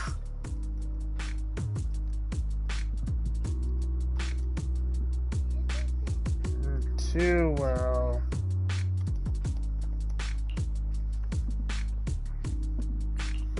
security outside of the manor is really strict, but maybe it's more lax on the inside? Just in case, though, let's contact Lycon. Right. Having some backup would be safer. Let's check Hartman's recent correspondences for clues. I still have concerns about the sacrifice core. Right. Though the core he gave Dina was fake, Hartman might have left a trick up his sleeve and hid the real one. Then let's split up.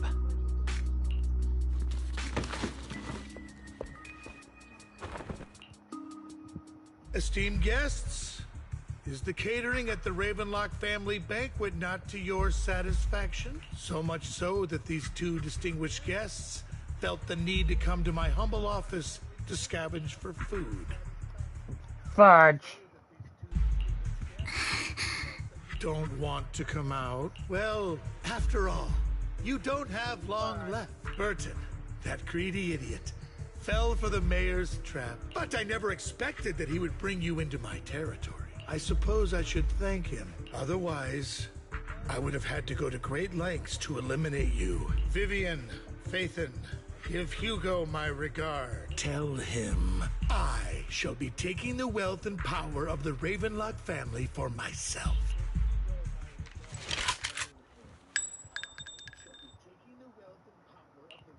The bullet? How? Hugo! Dear Uncle, why must we be so distant with one another? You can just tell me what you want to say directly. Hugo! Impossible! You're... Uncle, you must know a Ravenlock will never stop until they get what they want. Did you really think I would be defeated so soon? When I have yet to trample you into the... You filthy bastard! You only know how to resort to these petty tricks! Petty tricks? Perhaps you'd like to know what I managed to accomplish using this faked death of mine, my dear uncle.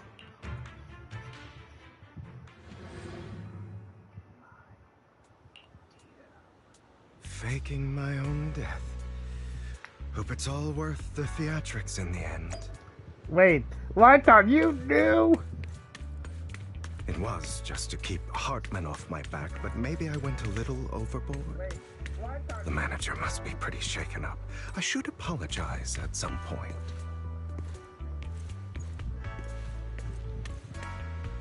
Lycon!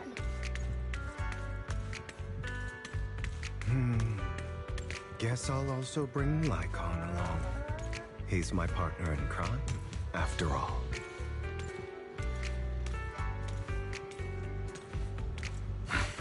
You're late. So strict. Spare me a moment to catch my breath, will you?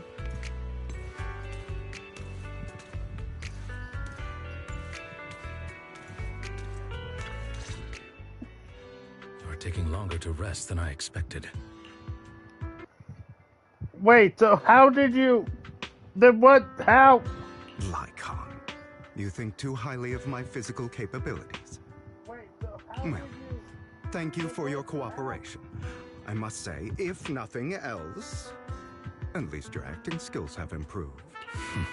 Why do you look so angry? You should be happy. We pulled that off together with flawless teamwork and managed to fool everyone. Drop your foolish facade. I'm glad you still remember the code we set all those years ago. And thank you for ensuring your sleight of hand didn't deteriorate. Oh, right. I should also thank the blood. Do you remember when we last used this trick? It was probably ages ago. Sometimes I really don't understand you. Have you never thought about what the consequences would be if I didn't understand your code? If I decided against helping you? Or if I just couldn't control my strength properly? You'd understand it. Of course. If things really did go awry, I had alternative plans. Wow. You wouldn't be so arrogant as to think I'd bet everything on you, would you? You're insane. I'm flattered. So what exactly is the purpose behind all this? Surely after going to such great lengths to erase your own existence, you don't just plan to hide here and reminisce about the past with me. Don't try to brush this off.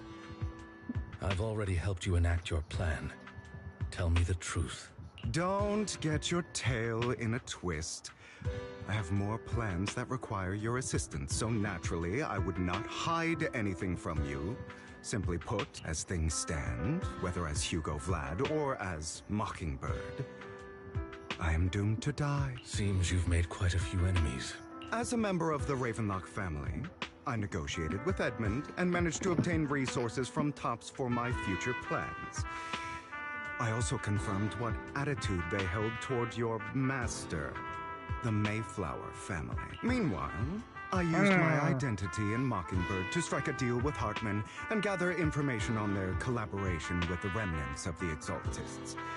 That's where I got my intel on what Bringer left. Oh, by the way, the crime declaration letter that your dear mayor received, that was also sent by yours truly. He's probably figured that out by now, right? Though I'm not sure if he told you. The mayor learned about the sacrifice attacks through his own means, but lacked an opportunity to take action. That warning letter was precisely what he needed. You aren't hopeless yet. How delightful. In short, Awesome. I'm more well-informed than your lot because I get around, dealing with all these different important figures. But of course, it comes at a cost. It's only fair. After all, you can't hide the smoke from a wildfire. Rather than trying to carefully tame it and risk setting yourself alight, it's better to let it burn free. When I helped you put on your little act, killing you in front of everyone, you left the sacrifice core to Hartman. That was intentional too? Oh, yes. And it worked like a charm, didn't it? Now no one cares for me anymore, and all eyes are on Hartman. A perfect situation for keeping the Ravenlock family in check while dealing a cutting blow to the Exaltists behind them. Another crucial point is Vivian and Phaethon. I must sever any ties they have with me or Mockingbird. Although I feel bad for Phaethon about what happened, but it had to be done. That's the only way they would be safe, allowing the plan to continue. I noticed that you never turned your blade toward Master Proxy. So, those words you said back then were also... I will bloody my hands. I will carry the weight of my sins. I will become the Abyss. Wow! Obviously, it was all an act. My acting has always been impeccable, as you know. Okay! Hugo, you're taking such a tremendous risk. Why? Would you believe me if I said it's for justice? But unfortunately, it's not. I want revenge on the Ravenlock family. And I will make sure that despicable excuse for a human being, Hartman, suffers a slow, torturous end. Of course. I also promised Vivian that I would help her investigate the whole thing with the Exaltists. That's all. You don't look too good. Is it your wounds? No. This is the first problem I plan to resolve. Lycon, do you have a place that is sufficiently discreet, quiet, and can take a lot of damage?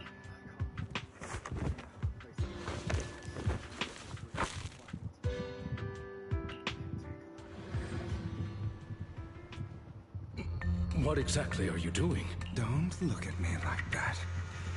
If I didn't have to do this, I wouldn't. What? Hartman recently obtained a bizarre substance, most likely from those crazy Exaltists. After use, it allows control of the victim's mind. To some extent. You were dosed with it. To be more precise, Lycon, I deliberately allowed Hartman to put this drug in my cup to facilitate our previous collaboration.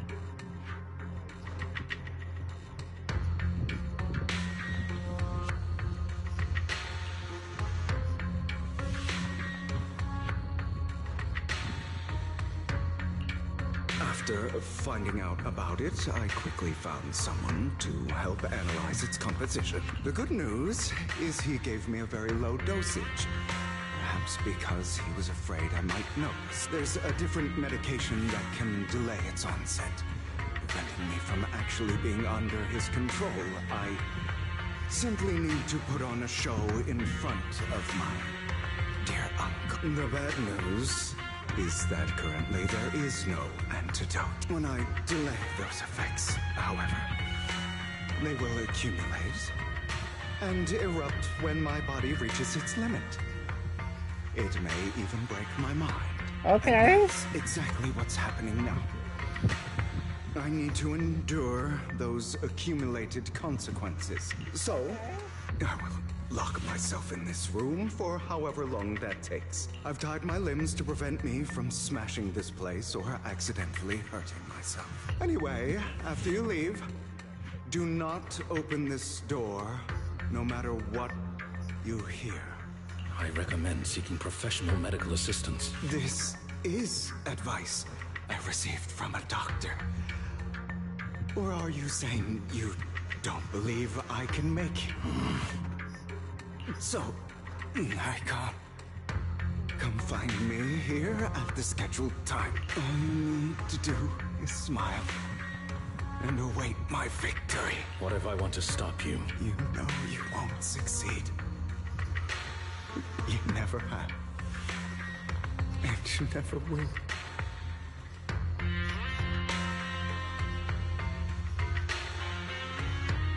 Well, time is short. Let's begin. I understand. Don't die, you stupid bastard.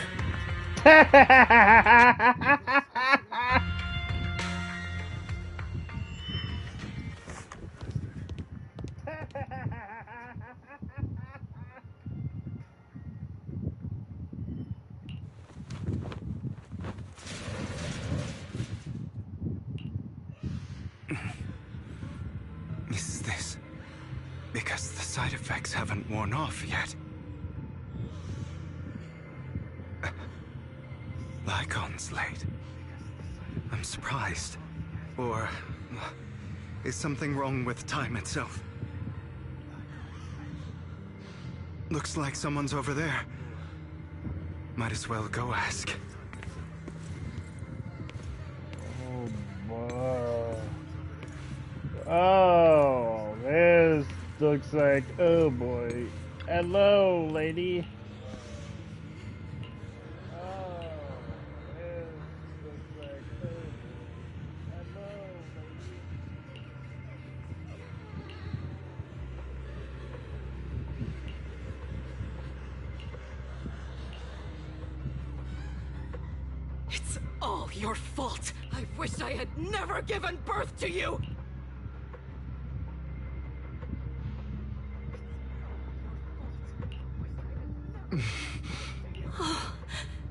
Everything will get better if you just die, right?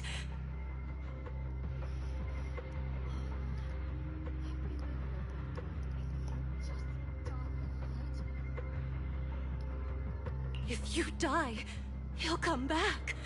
We'll have another, more perfect child. One who will inherit the Ravenlock family bloodline.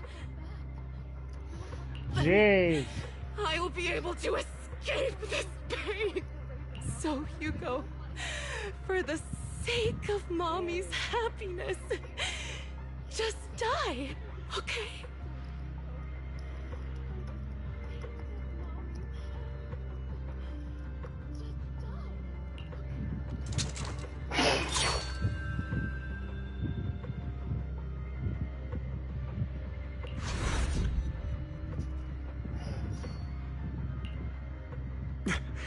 So, I wasn't awake yet after all. That's because you don't want to wake up again. Who are you? I am you. Hidden deep within your heart. Your most true self. You want to kill her, don't you? Your so-called mother.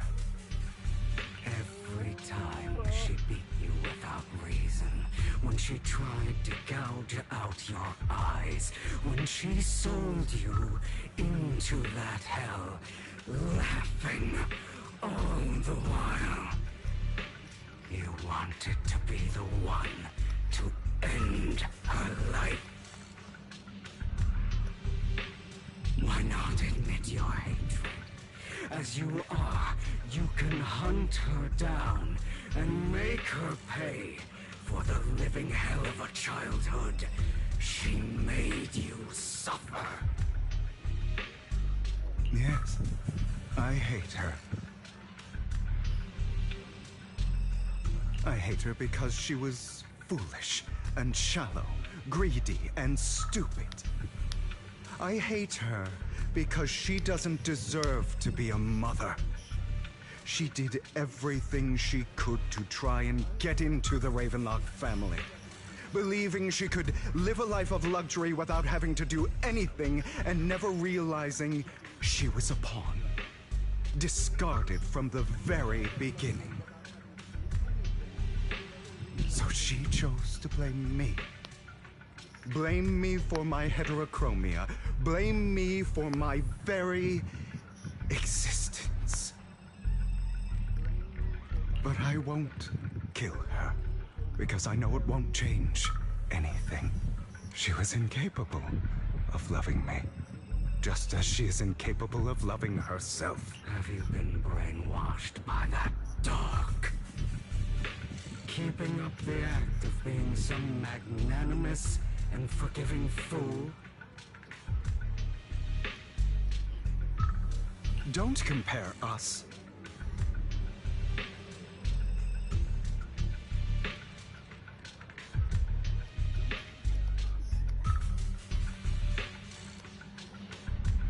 I've simply come to understand love or hate. I make my own choices, and they have nothing to do with anyone else. You tell him, Hugo. She sold you to the Ravenlock family for a huge sum of money. She used that money to start a new life without you. While she was indulging herself, you were going through hell in the Ravenlock Manor.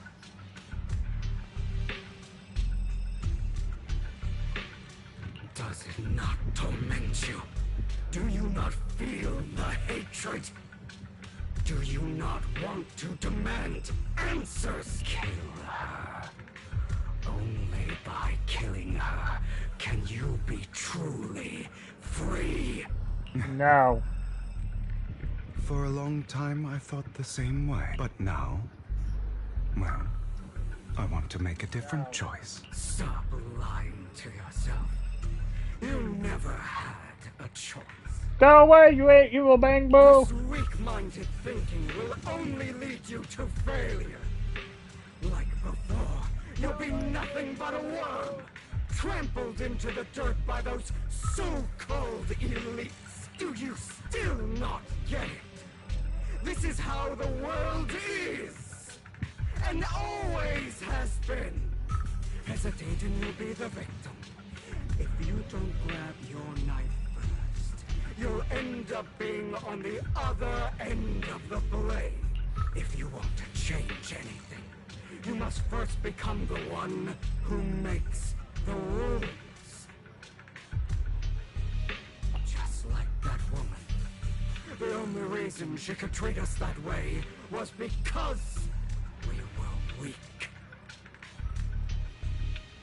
So listen to me. Find that woman, kill her, and prove to this world your strength. It's what she deserves.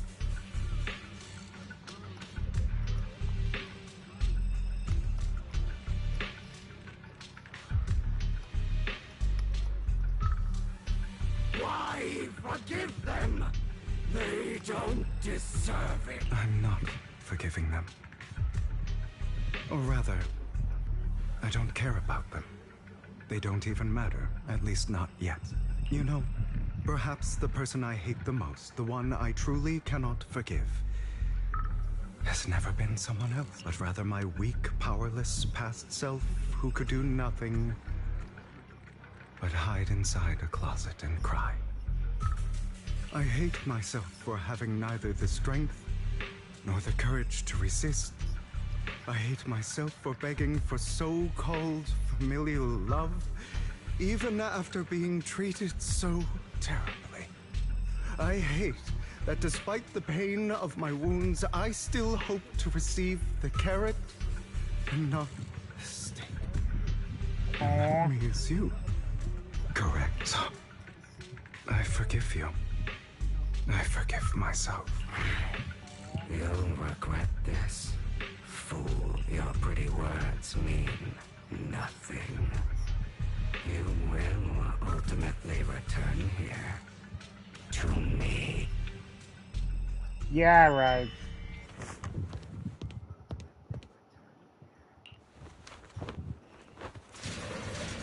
Yeah, right. I see. This is still an illusion. Oh my I wonder gosh. who's going to show up this time.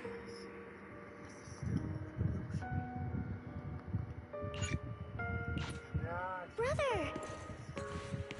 Oh. Hugo, let's play hide and seek! I'm already hiding! You'll find me, right? Like you always do! Serena.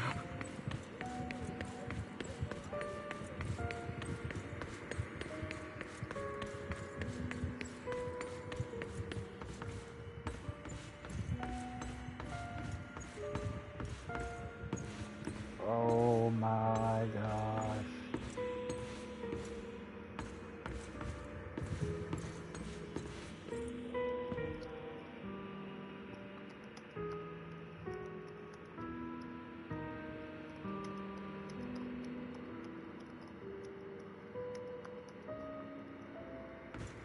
You're looking in the wrong place. I found an even better hiding spot this time. Harder to find than any place you showed me.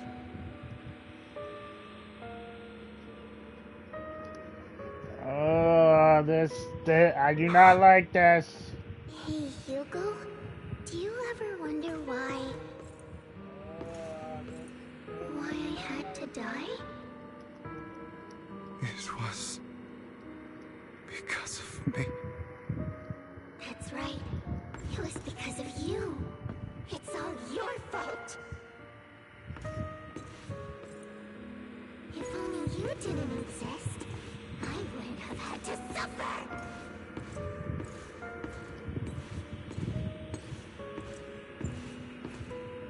What the hell is happening?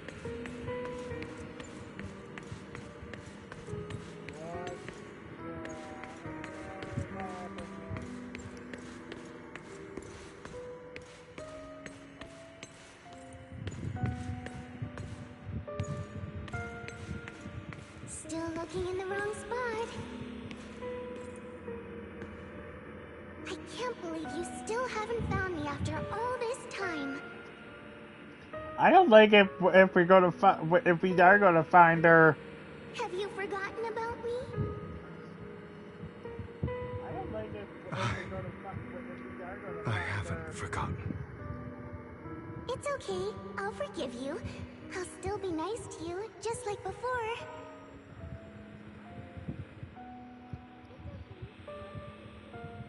I was the only one who was ever nice to you, wasn't I? Yes. Then tell me, why do good people always suffer? So the bad guys get justice. Why is kindness always punished instead? Tell me, Hugo, why?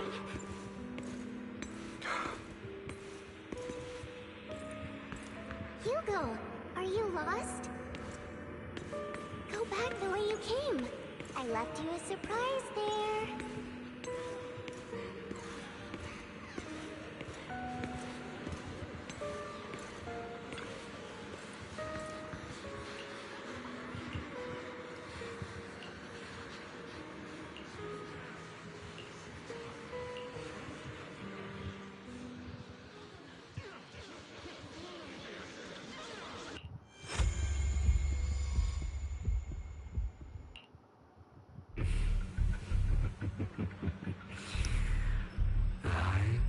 you that you would eventually return.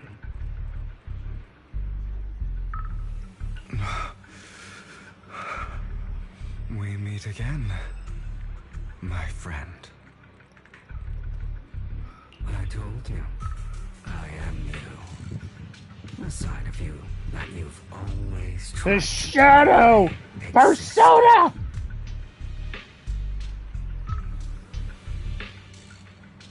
The Shadow Persona!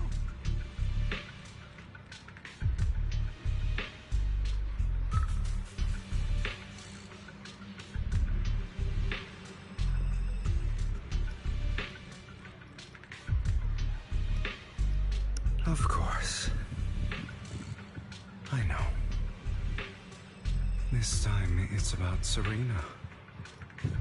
Yes, your half-sister. And the only child in the Ravenlock family who was kind to you. Unfortunately. It was her kindness that led to her untimely death. It was my fault. I don't like the way you blame yourself. Because that means I'm to blame as well. And I don't think I did anything wrong. Your mother sold you to the Ravenlocks. And your father, he saw your talent and wanted to use you to push the other children into competing with each other.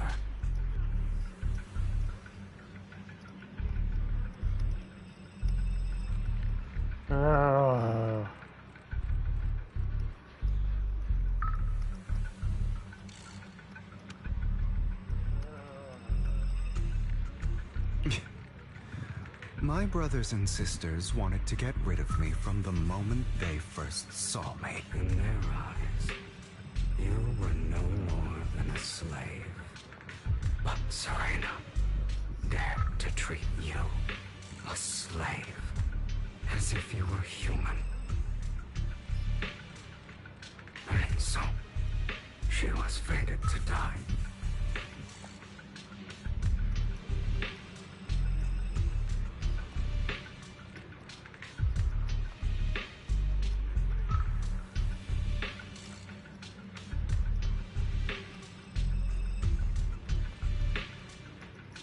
They tried to kill me many times. I was careful, and they did not succeed. So they killed Serena, who was weaker, an easier target, and pinned everything on you. Serena died in your place. Those cruel brats thought that by reporting this to Father, they could use it to get rid of you, a rival who threatened their position.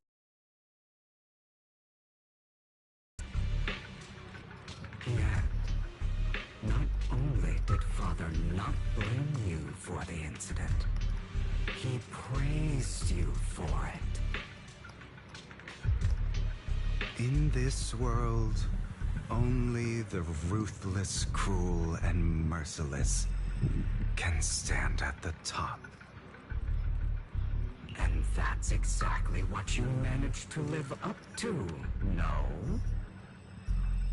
You found a perfect opportunity thereafter to catch the ringleader of the group who framed you and almost beat him to death.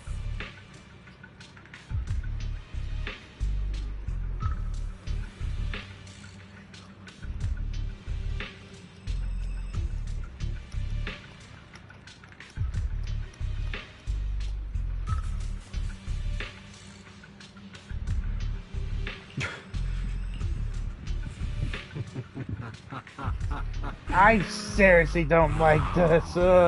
It's all creepy. That's why I'm not saying much. Crazed and manic with utmost delight. I don't remember that.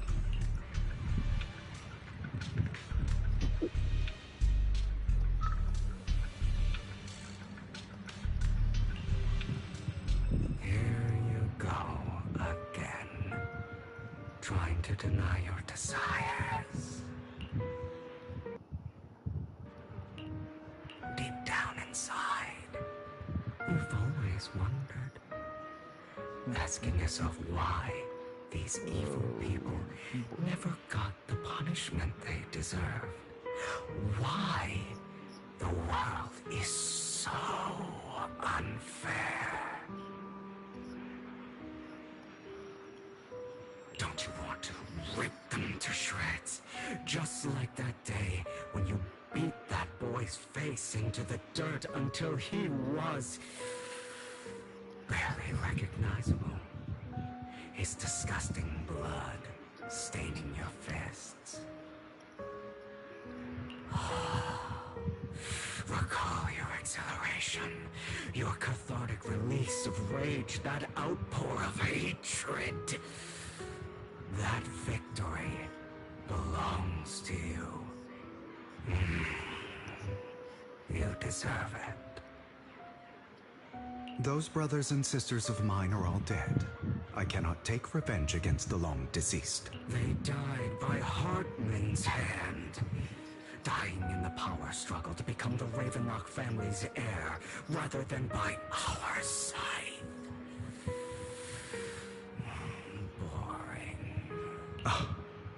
Boring. I find it hilariously ironic. Children who would murder their own kin for scraps of power, dead at the hand of their uncle who followed their example. Is that not karma? Power struggles, pitting kin against each other, betrayal, suspicion, and hatred between people of the same blood. Hugo has a lot. It's like a curse, written into the Ravenlock family's genes. Laughably stupid.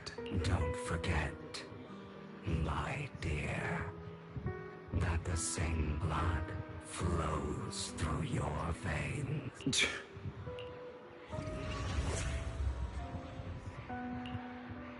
That's right, my dear nephew. No matter how much you deny it, the blood of the Ravenlock family flows through your veins. Survival of the fittest. Only the strongest deserve to live. Only the strongest deserve to rule. This is the path of success that has led the Ravenlock family to victory countless times. A blessing and a curse etched into your flesh and blood. As long as you live, you'll never escape the mark of family. You are destined to one day become someone like me, like your father.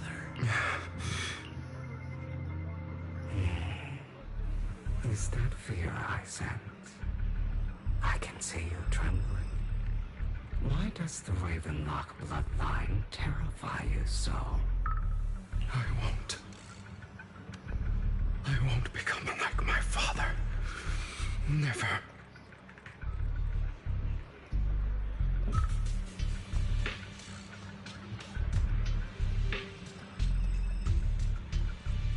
You won't become a failure like him, so relax. Our power eclipses him, and so does our ambition. Oh my gosh! So, do not deny your own desire. Do not resist your own ambition.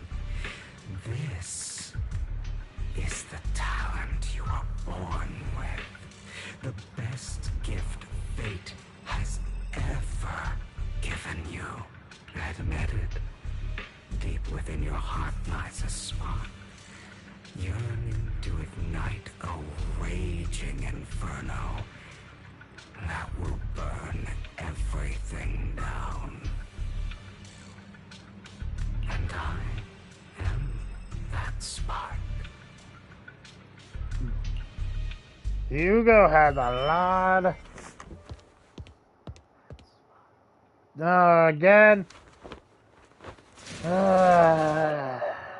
Lycon. Never thought I'd be this genuinely thankful to see you.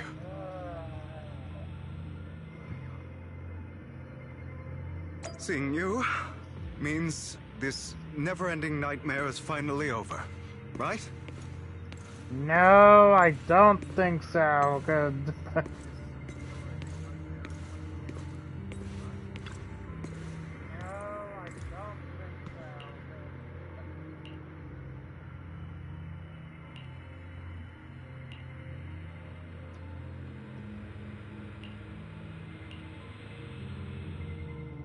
I don't want to hear something like that from you. You have no idea what that man, my father, is really like. A person who stops at nothing for their own interests and ambitions. Just like what you're doing right now. And what do you think I'm doing this for? All of this was part of your plan. You knew where the Ravenlock family was going to be, so you set Mockingbird's target there. To seek revenge, you plotted to assassinate your own father, but he was too vigilant, and you failed. After almost being assassinated, your father was furious and locked everyone in the hall, but was unable to find the assassin. And what a coincidence that a hollow disaster just occurred in the vicinity. So he used it to eliminate all the unfamiliar faces there, turning them into victims of the Hollow, an easy feat for the Ravenlock family. So, the one who killed innocents was my father, not me. You knew what choice an extremist like him would make, and you used the chaos to once again attempt an assassination. This time you succeeded. You killed your own father at the cost of innocent lives.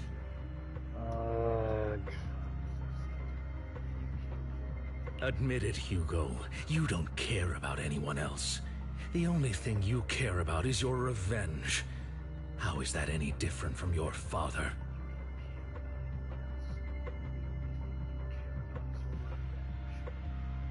Enough.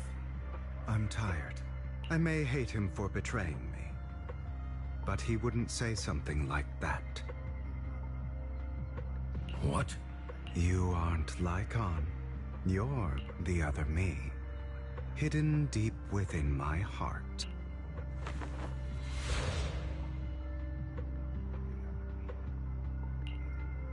I've been waiting for you, my dear. It seems you've already grown accustomed to this place, even turning the tables on me. Just as you said, you are me, and I am you. There's no such thing as having an advantage over oneself. Persona! We are ultimately one and the same. Forever inseparable. I might have to go for these guys when they come back. You should know what I want to say. When you and Lycon split, you didn't even try to clear up the misunderstanding. Didn't deny or argue against what he said. Because you realized that deep down, he was right about you. You just hadn't acted on it yet. Some people live only to bring more suffering into this world. Sometimes, murder is what brings justice back into this world. For that, I must stain these hands in blood. That's right. Just like what you said before you faked your death. Were those words really just an act to slay the dragon? You must first become one with sharp claws, wending fangs, and strength enough to destroy anything. You know the truth better than anyone. If you hadn't hesitated and instead seized the first opportunity to kill your father, none of what followed would have happened. Innocent civilians wouldn't have died. Your partner wouldn't have lost an eye and both legs trying to save people. And Mockingbird would have never gotten to that point. You can save more people. Save good people. Save more lives than the evil ones you take. I've spent countless hours in regret over that incident. So why not submit to your true nature? You want to be the judge, jury, and executioner of this world. And you can. No. I wasn't responsible for Father's death. The true mastermind is my uncle, Hartman. His schemes to kill the head of the family were all so he could take control. Mockingbird was simply unlucky enough to get caught up in it. So, for a behemoth like the Ravenlock family, with its roots so deep, a single person's death, regardless of who that person is, wouldn't change anything.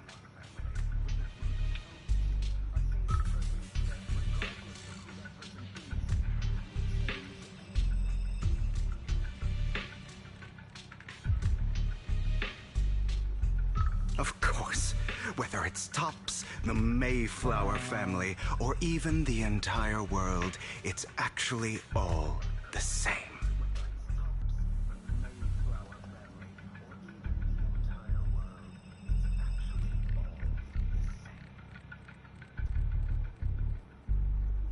I refuse to be dragged down by pointless hatred any longer.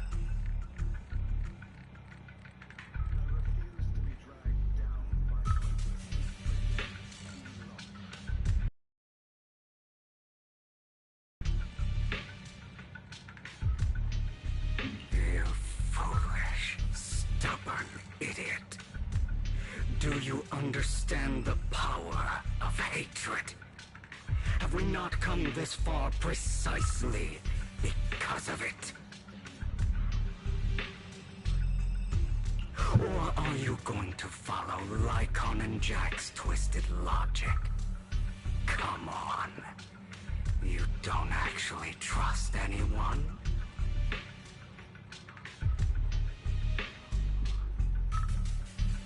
Otherwise, why would you hide this whole scheme of faking your death from them?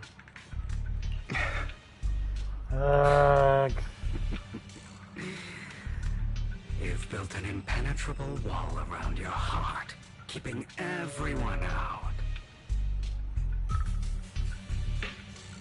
Of course you are right to do so. No one in this world can be trusted. Always.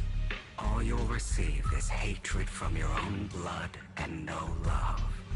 Suspicion from your companions, and betrayal that comes all too easily.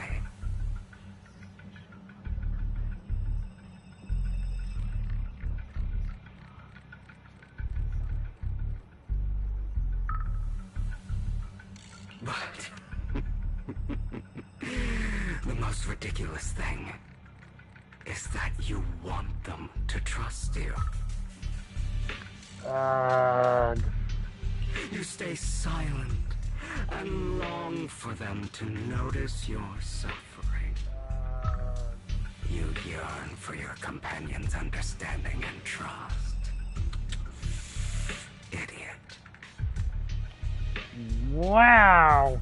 That's why you are incapable of exploiting them for your own ends. You care about their safety even more than your own.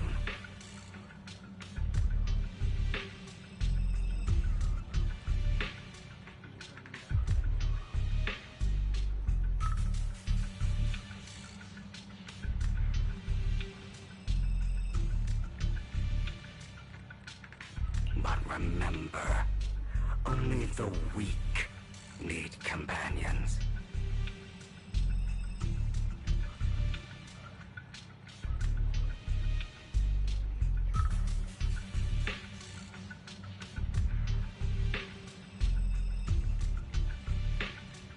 And we are children born from hatred.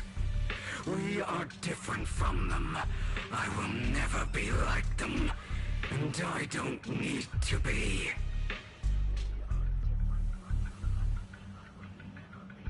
Come. Let me show you what powers we can wield. But you are me, and I'll never lose to myself.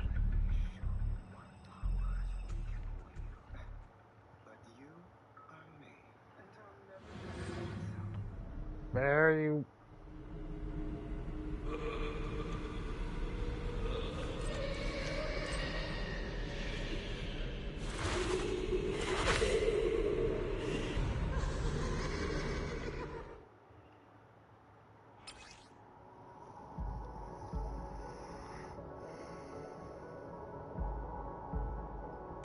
Think about all the injustice you've suffered.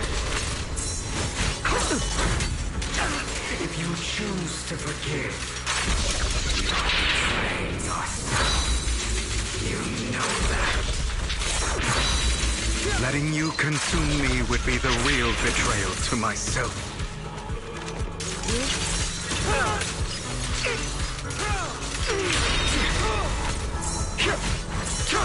I have you now. Trying to run, are we?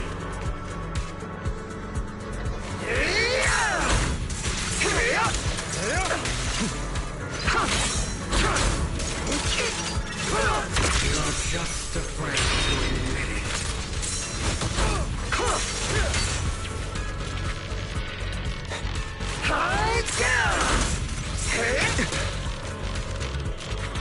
Beg for mercy.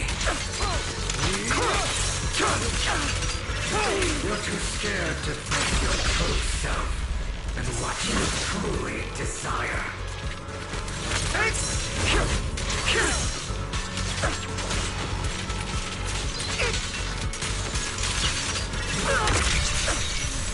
This is Hugo. You will not sway him any longer. Ow.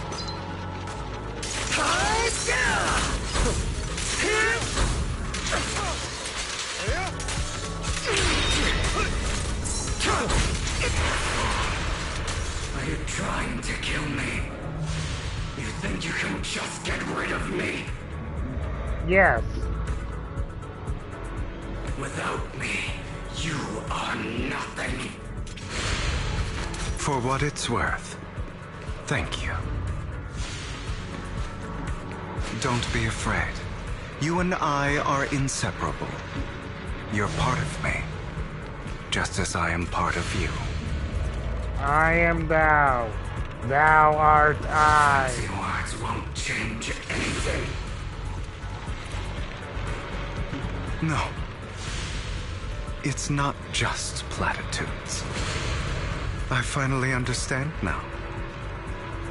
Some pain only fades when it's seen, when it's accepted. So I won't fight you anymore. I won't hate myself anymore. Weakness, hatred, malice, strength, forgiveness, justice.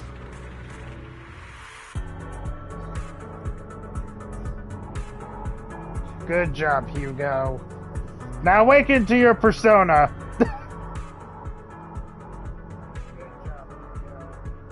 Now awaken to your persona.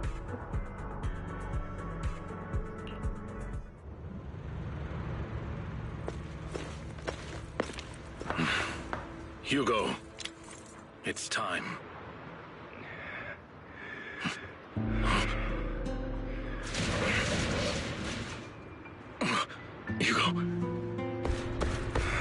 Hugo, you... Did I scare you? I made it through. I won. No praise for me, my dearest partner.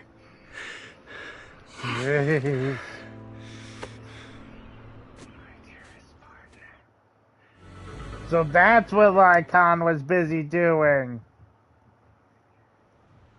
This is just like what I saw in my dream. He was busy keeping an eye on Hugo this entire time. I guess there are still some lingering side effects.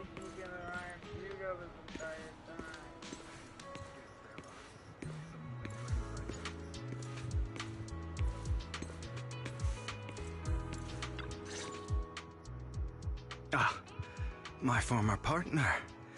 You're still as punctual as ever. Are you sure you're fully recovered? How about we fight? And I'll show you how recovered I am. I refuse to fight someone who is in need of medical attention.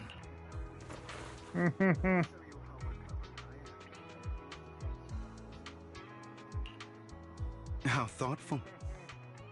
I'm touched. Or perhaps is this simply part of Victoria Housekeeping's professional care? I'd rather you not starve to death.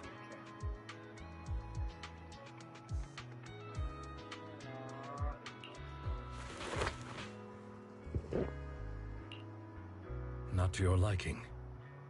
I'm fairly certain this is the same kind as before. No. I've just gone too long without food. It feels a bit uncomfortable. Either way, thank you. Now tell me, what exactly happened in the warehouse? Just going a bit crazy from... you know what? Were you expecting anything else? But I did have a very long dream. A dream about many things from the past. If I had to put it into words, it would be like giving myself psychological therapy. You seem like you could benefit from some too. How about it? Want to book a session with me? Trust me, I'm a pro.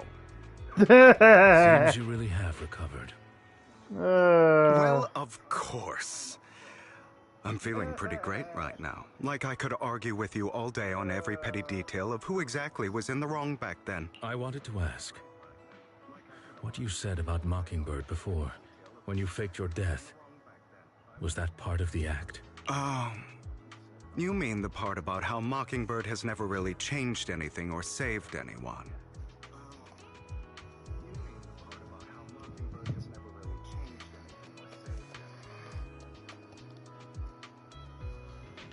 I didn't expect you to still be so hung up on this. Interesting. After all, it was you who chose to betray Mockingbird. To betray me. Just as I said before, I never considered Mockingbird a failure. Perhaps Mockingbird deviated from its origins, but it has its value. You shouldn't reject the things you've done. Or Mockingbird. I have contemplated this before. Yes. Mockingbird has helped some people and has genuinely managed to cause trouble for those who abuse their positions of power for evil. Yet those in high positions still possess immense resources, and the people we helped remain destitute and suffering, willing to become slaves to those in power for scraps. But just as you said, even if what we did was childishly idealistic and flawed, as little as we actually achieved, even the slightest change is by no means meaningless. Yay! Nothing holds more value to me than Mockingbird. All right, let's catch up later. I still have things to do and need to wrap up my plan. I thought you would rest up for... As much as I would prefer that. My dear uncle and the Exaltus fanatics likely would not give me such an opportunity. If all has gone to plan, the fish will have taken the bait already. And if everything goes very well, I'll soon have solid evidence of the Ravenlock family's crimes. Well then, thank you for your assistance, former partner. Let's part ways here. I'll go with you. Lycon, surely you don't think that because I just recovered, I'm too weak to deal with those useless fools. Hartman's actions will disturb the safety of New Eridu. As I serve the mayor, I should intervene. Very well, whatever. Let's go. And don't slow me down.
I'm sure you've heard about the missing workers from companies under the Ravenlock family, too.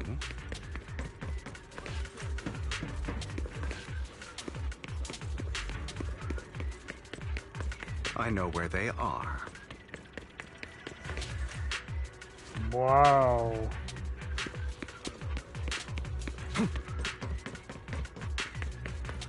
Those are Ravenlock's men. The workers with them are the victims who were tricked into going into the Hollow.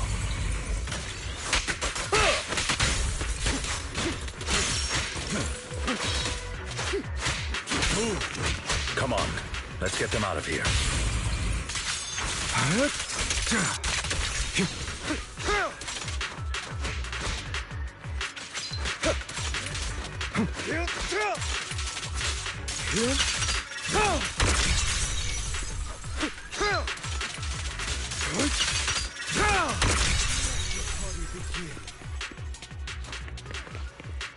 Come on, you guys.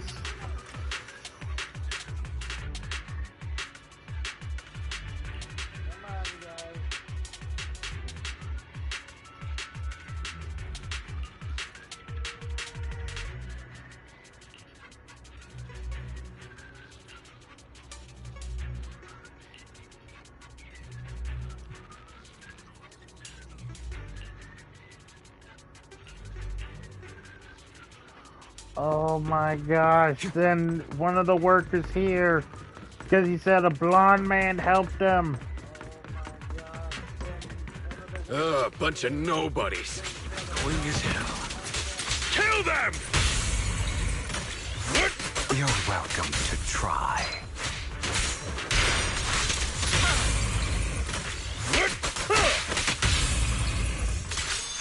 Yeah.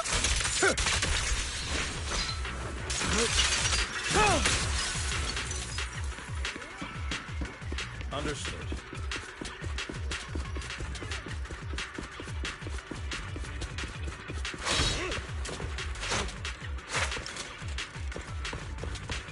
More workers here. And quite a lot of them.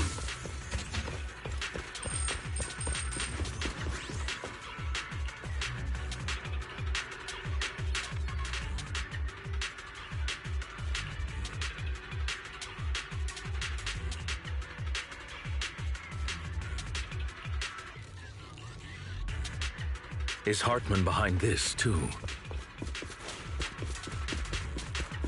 Of course. He threw them into the Hollow like offerings for the Exaltists. To him, those workers are just another resource, no different from the ether his company mines in the Hollow.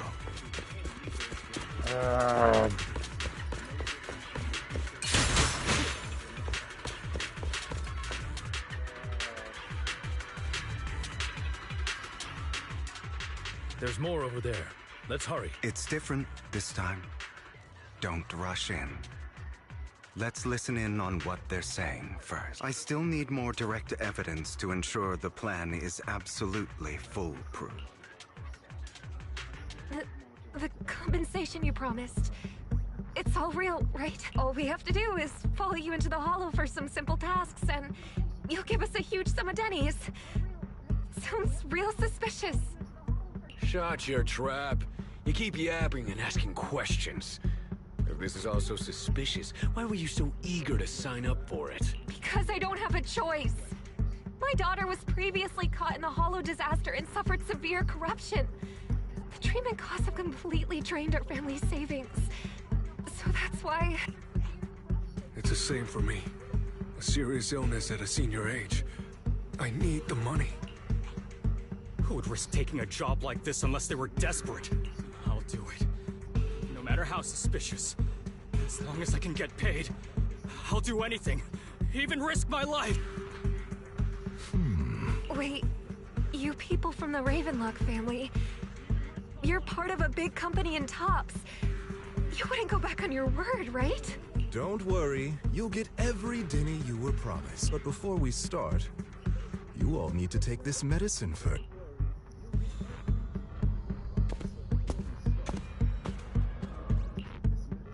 Bro, should we really be doing this? We're wasting time like this, and the sooner they take it, the sooner it'll be over. Consider it an early release for them. What? You didn't say anything about having to take pills before. Look, this is good stuff, all right? It'll increase your ether aptitude. There's tons of people who'd kill for something like this. Exactly! You'll be working in the Hollow for several hours. This is essential medication. You have to take it before we continue. If you refuse, then you can forget about the job. Of course, you won't receive the compensation either. Lycon, what are you doing? Rescuing those workers, of course. There's clearly something off about those pills. We can't let them take them. Now is not the right time. As I said, we need more evidence to ensure the plan works. And as I said many years ago, you can't exploit innocence to achieve your goal. So that's how you see it. If that's not what you want me to think, then explain everything to me. All right. It's a little complicated, but simply put, these workers will be fine. Of course, it's your choice to trust me or not. But if you try to rush in, I will stop you. I trust you.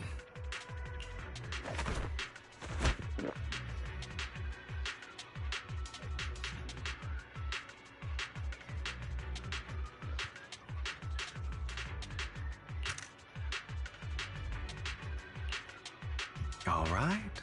That's the evidence. Now we can go and beat them into the ground as much as you want. Don't forget, you owe me an explanation. Also, don't overdo it and kill them. Even if they're the worst of the Ravenlock family. All right, Your Holiness, Saint Lycon. Who the hell are you? Why don't you take a guess? We're the ones here to stop you.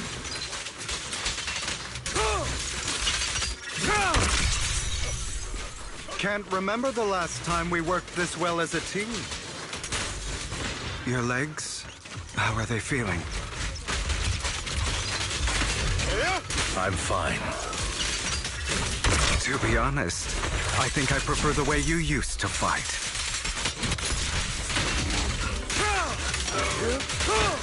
You had a lot more aggression.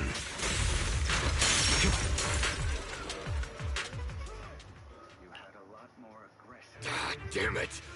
Who the hell are you? How dare you mess with the Ravenlock fam— Ravenlock. Savor the name while you can, for it will soon cease to exist. What's that supposed to mean? It means exactly what I said. I think this might be good for you.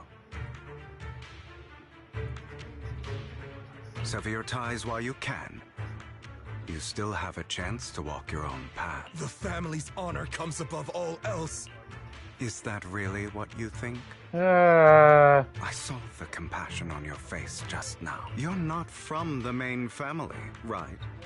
That's why you were assigned to these trivial tasks. But in reality, there's no need for you to keep playing this boring game for them.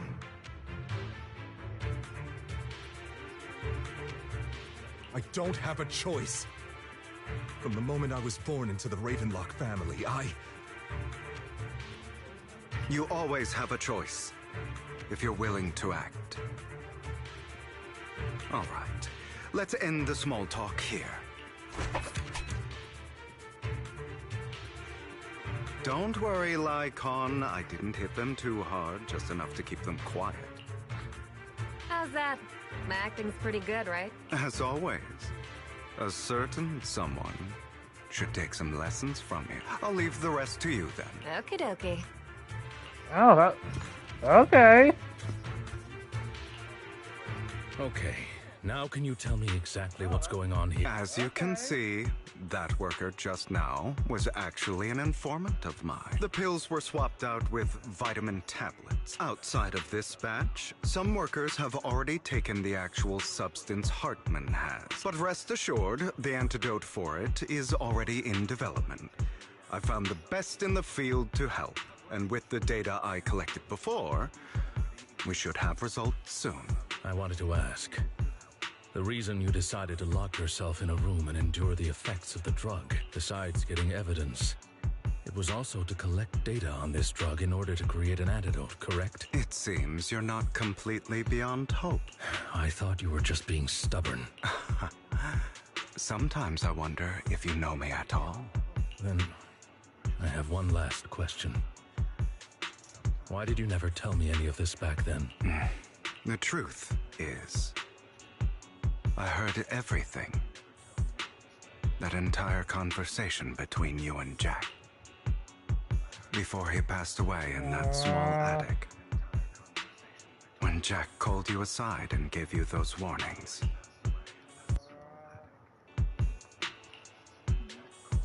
When he told me you might go down the wrong path? That's right. Wow. You never said anything. What would I even do? Scream and rage over your suspicions, or get on my knees and beg for you to trust me? Yeah, that's true. You know there's no way I'd allow myself to do such a thing. Besides, back then, even I was confused about myself. Really? Jack, he...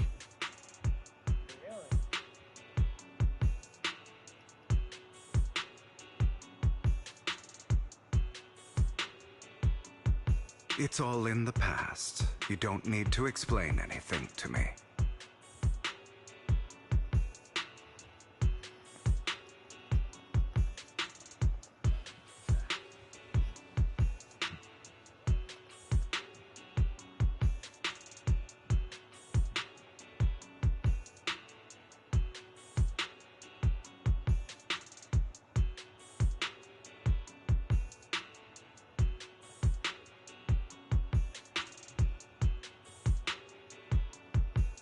Hold on, trying to fix something here.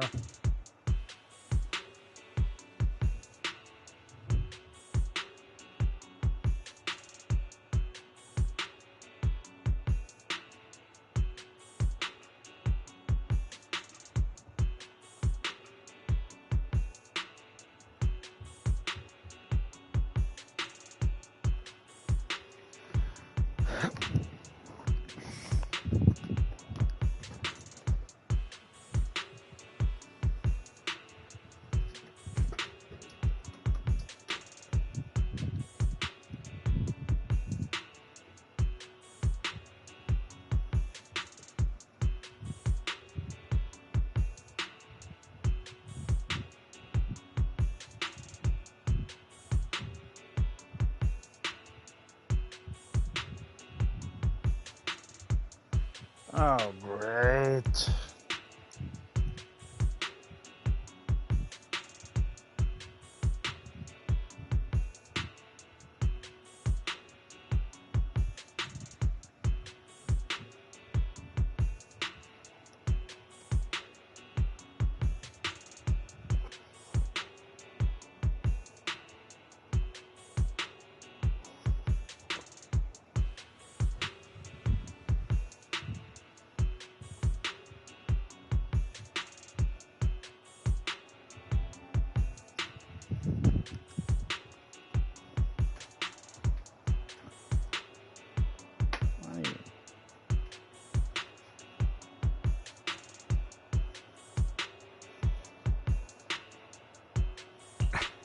Enough. We should get going.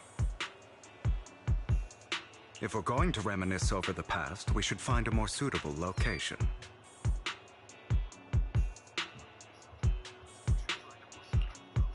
Okay, there we go.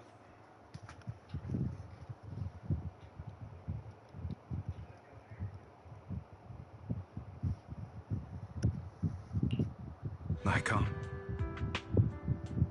That incident back then, I didn't do it. It was a scheme Hartman devised to take over the family.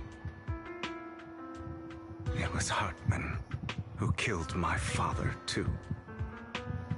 I did indeed attack my father, and I thought he was dead.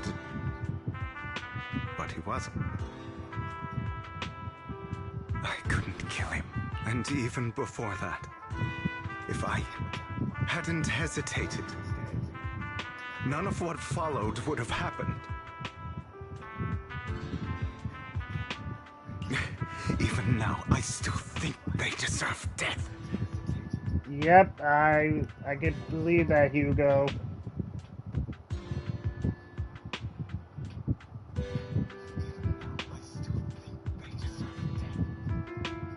Yep, I can believe that, Hugo. But I no longer care to personally deliver that fate. There, but you. Oh, fudge, I didn't mean for that. I know we may never agree on that point, Lycon.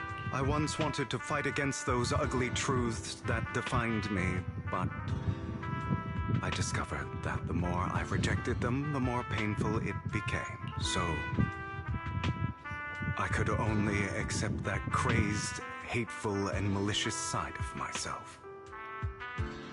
All right. As long as I know I will never become like my father, like Hartman, that is enough for me. You've changed, but I think that might be a good thing. Don't patronize me. You've changed a lot too, compared to before. I still disagree with Jack's words, and I won't forgive your betrayal. I will walk the path I believe is right, even if I must tread over thorns and through the mud. Fair enough. But I will also allow you to walk your own path, Lycon. Should I say thank you? You're welcome. Come to think of it, we haven't talked about your legs and eye. Please tell me. It was just an accident. Not your fault. I'm doing well now. I hope you are too. On the contrary, perhaps I should be the one apologizing. I misjudged you. I used to think you wanted power, that everything you did was for your own ambitions. I thought you wanted the power to pass judgment on all in this world like a god. I am a god. I am my own god. Or you could say that in this world, everyone is their own god. There are many things that we are powerless to change. But there are also many choices we can make. Awesome! Just as I said before, I am the only one who can kill me or save me. Nice. Glad you think that way. Let's go. I still have one last thing to do to witness the end of Ravenlock. And then goes to...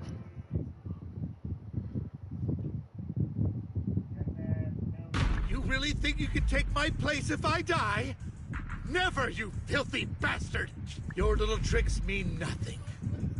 As long as the Ravenlock family stands, I can still get back on my feet. You still don't get it, do you?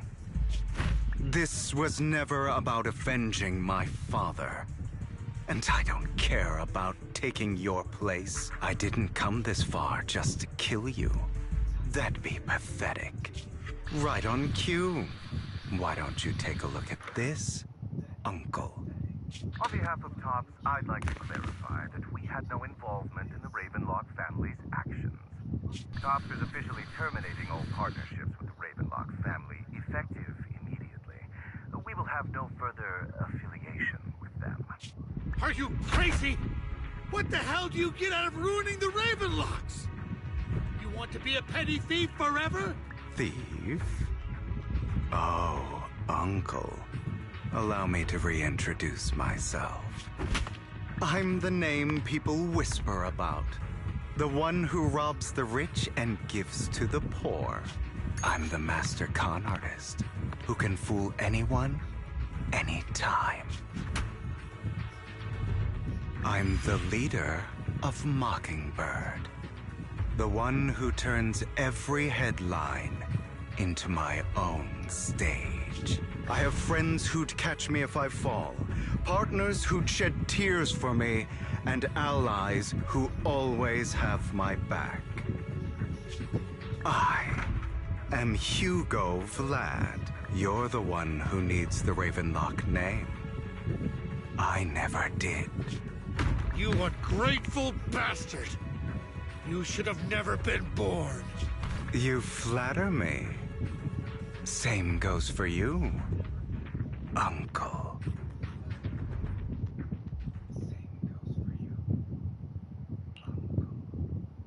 You've done well, Vivian.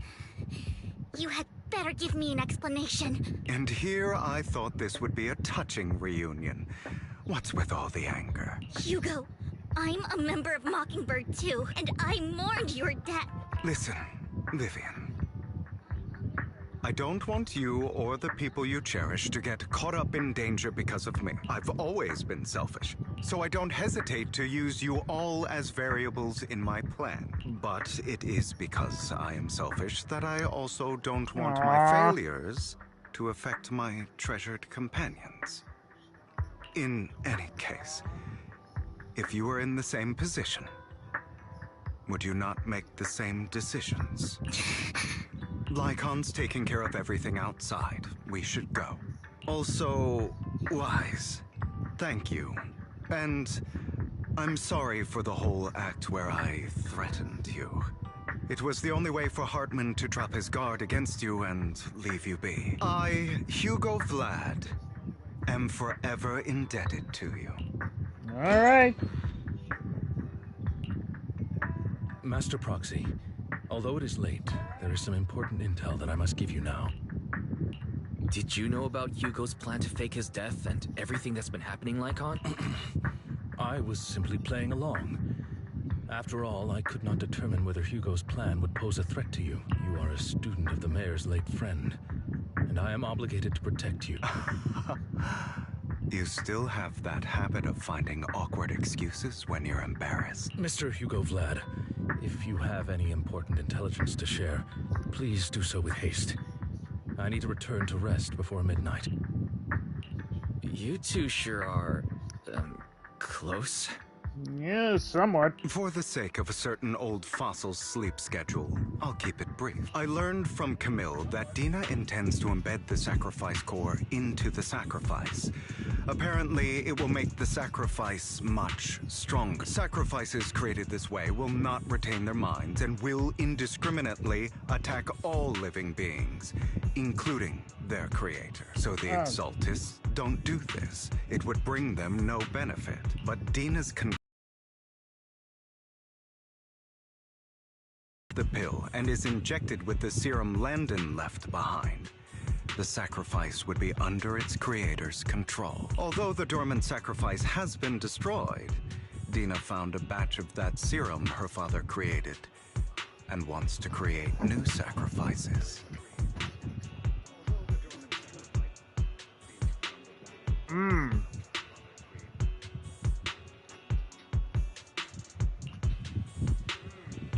Putting aside the sacrifice for now, Hartman's sacrifice core is fake. We don't know where the real one disappeared to. The real core has always been here. Here? In Lord Bathan's video store? Huh? Vivian, do you remember when I suggested you give that collectible to our dear Proxy? I remember. But that was just an ordinary pendant. And I've met the person who submitted it. She has absolutely no connection to the Exalted. How about our dear Proxy take out that pendant so we can take a look?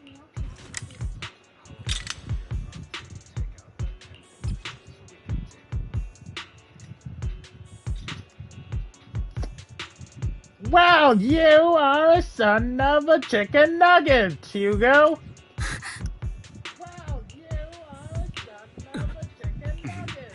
I'll take your surprised expressions as a compliment for my little trick. I will hand over this core to the mayor as agreed, since he fulfilled his promise to protect Vivian and the manager while I was pretending to be dead. I won't go back on my promise. No wonder the mayor would promote rhetoric favorable to Mockingbird. I can't believe I thought he was actually being sincere. Since we have the sacrifice core, all we have to do now is stop Dina from using innocent people to make more sacrifices. Yes. And we need to destroy the last batch of Landon's serum. Easy says. Hopefully with no options left, Dina will give up her obsession. All right. That's the important stuff. I'm going to go and confirm where Landon's serum's been stashed. I'll contact you again once I have something.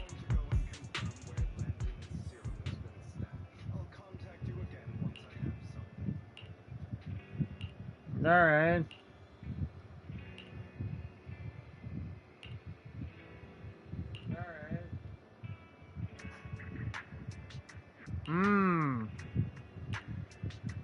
All right.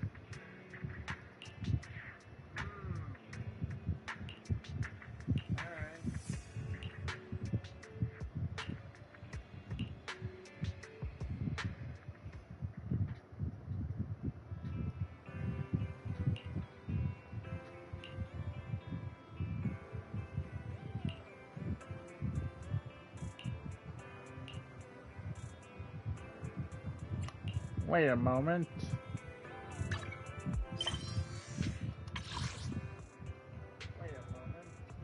So this is the last one.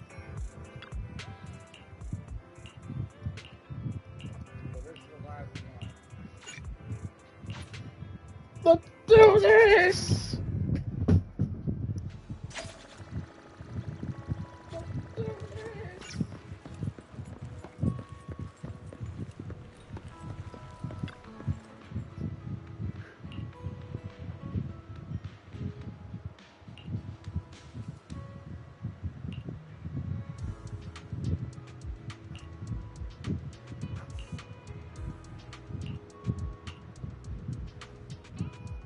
Let's not waste any more time. Let's deal with this once and for all. Let's not waste any more time. Let's deal with this once and for all.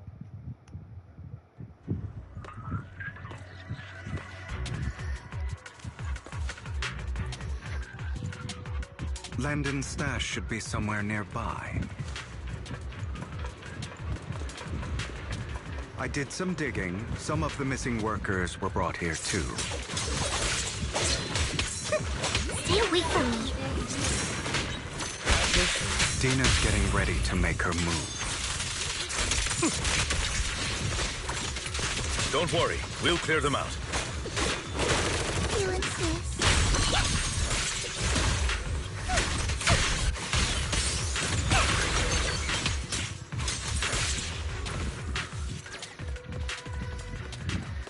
I would have expected a crate there, but okay. Don't touch me.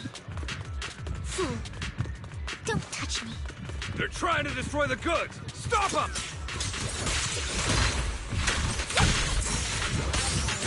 We need to take care of the guards first.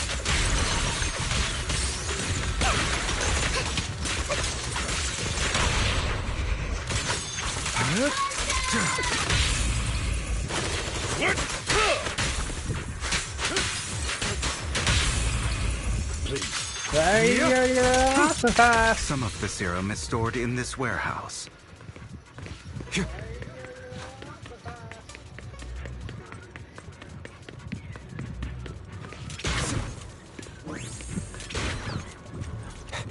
You're not taking anything from here.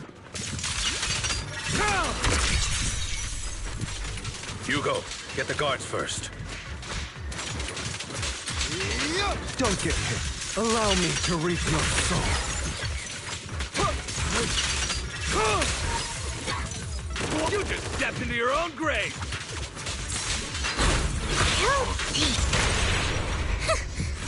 Fools.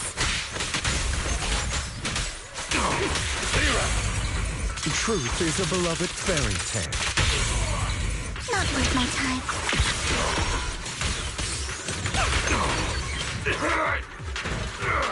I'll take you. Take this. As you prostrate yourself before the abyss. Let the party begin.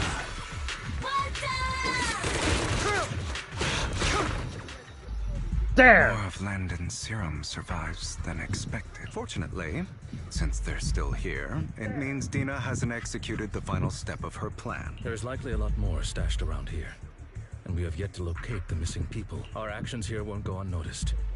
Perhaps they're making plans to deal with us on their side. With Landon and Dina's concoctions combined, she may be capable of creating a sacrifice that obeys her. No! If it comes to that, this will get far more troublesome. How about we split up?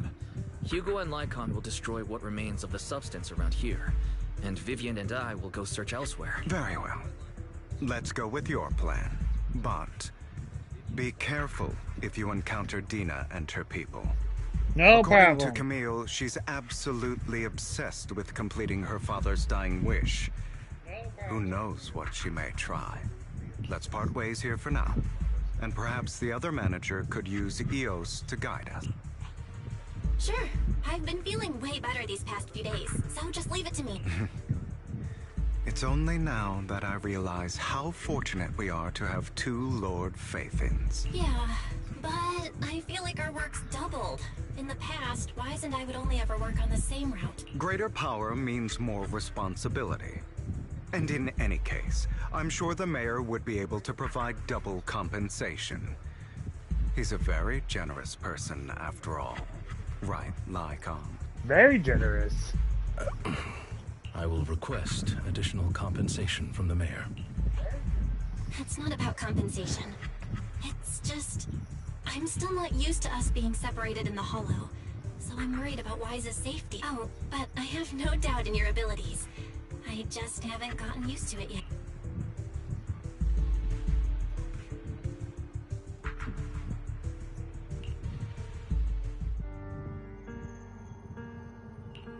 This is the future I saw, Lord Pathan.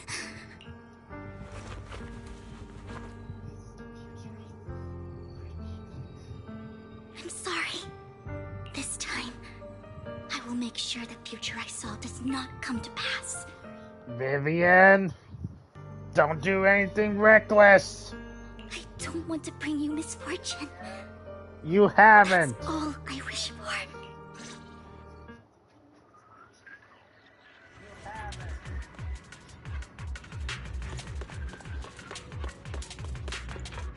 Leave this to me, Lord Phaethon. Don't you know? Take my dress dirty little pig.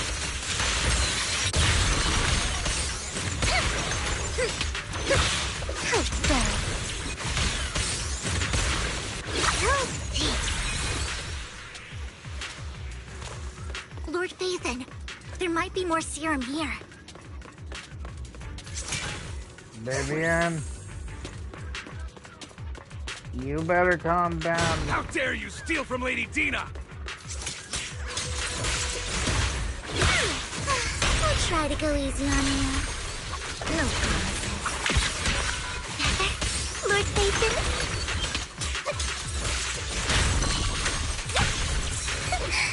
Idiot.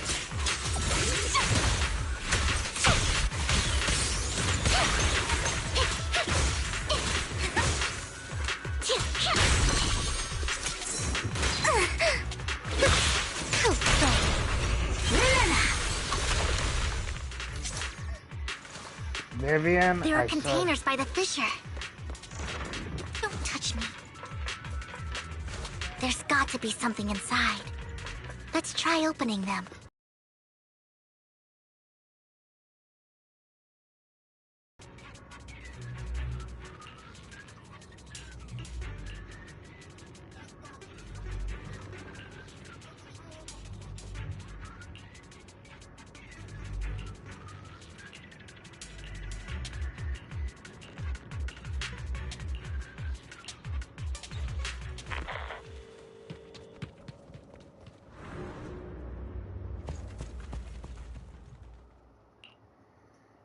It must have been tough for you to find this place. Vivian, if you had stayed out of it, I wouldn't be so eager to get rid of you. Those people have been taken to safety.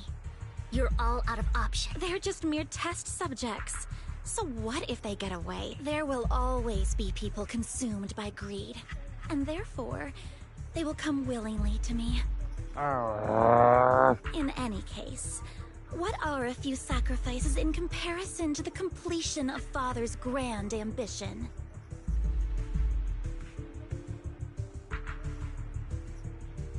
Dina, you deceived those people. They didn't come willingly to you. You tricked them, just like Landon did back then. Deceived? Father gave hope to those who had everything taken from them by the Hollows. Vivian, you once rejoiced at the hope Father offered you, too. Before Father took you in, you were no more than an omen of disaster that no one wanted. No. It was Father who gave you shelter and a purpose for existing. Do you remember the first time you bestowed a blessing under Father's guidance? How did you feel when that person looked at you with adoration and gratefulness? That was the first time you felt hope. Like your existence had a purpose. Don't forget that it was Father who, through what you call deception, gave you hope. Get out of my face. What have you done? You basked in Father's attention and everyone's adoration, only to destroy everything. Do you think that by leaving the Exaltists, those people will live better lives? Of course not. Those who suffered under the Hollows will only continue on as walking corpses, without the hope Father gave them. Do you really think you're some sort of savior, Vivian? In the end, you're just an ungrateful brat who brings misfortune to those around her. It was you who destroyed everyone's hope. Not everyone wants to live in false hope, Dina. You say it's because of greed that people willingly become your sacrifices. Perhaps those people aren't entirely virtuous. But that greed is just wanting to live a better life beyond the Hollows. What you and Landon have done was never about giving people hope, but exploiting it. Exactly. Stop lying to yourself. Deep down, you know what Landon did was cruel. No. Back then, when Landon wanted to inject you with the serum, the fear in your face was as plain as day. I saw it all clearly. If all of this is as righteous as you claim, then why did you make such an expression, Dina? Don't look at me with such pity! Father did nothing wrong. All of this is to make something of the Hollows other than disaster. That's everyone's only hope. Dina, it's not too late to stop. Stop living in this lie. You know what would happen if a sacrifice loses control and escapes the Hollow. It's not the Hollows that are to blame for those people's deaths, but the hope you keep talking about. That will cause more despair and claim more lives. That is merely the necessary sacrifice to accomplish a greater goal. Vivian, she's lost it. There's no reason. No one deserves to be a sacrifice. Your hypocritical magnanimity disgusts me. I can always go and get more test subjects if they've escaped. And I will be able to replicate Father's serum with enough time. With you gone, I'll be able to complete Father's gift to the Creator and fulfill his last wish. Camille, release the failed subjects. Lady Dina. Camille, are you going to do what you did before? You keep saying you'll follow the Creator, but it's all lies. Lady Dina, the Hollows took my family from me. I understand that there's no way to get back what I've lost. It was Lord Landon who told me that the Creator would guide me. One day, Hollows will no longer be disasters. Everyone will be able to survive inside them. I look forward to the day when this hope becomes reality. I watched you grow up, and I know that you've always looked up to your father. He gives you hope, and I destroyed that hope with my own hands. I know the pain of loss, so I've always felt guilty. I want to atone for the hope I destroyed. But Dina, I don't want to ruin more lives, and I don't want to continue watching you destroy yourself. Vivian is right. Not everyone wants to live in false hope.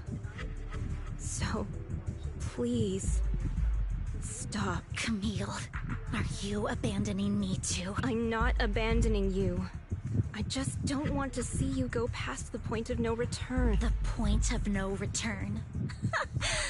I passed that point ages ago. No, Dina. You can still turn back. I'll be your way back. Where are you going, Camille? I made a deal with Hugo and the mayor. If someone needs to take the fall for this, let it be me. I did it. All of it.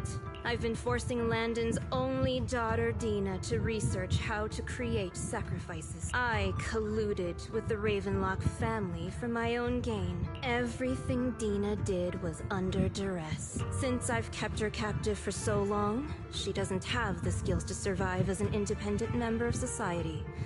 She'll need a caretaker and teacher. Someone who will look after her and educate her. No! I refuse, Camille!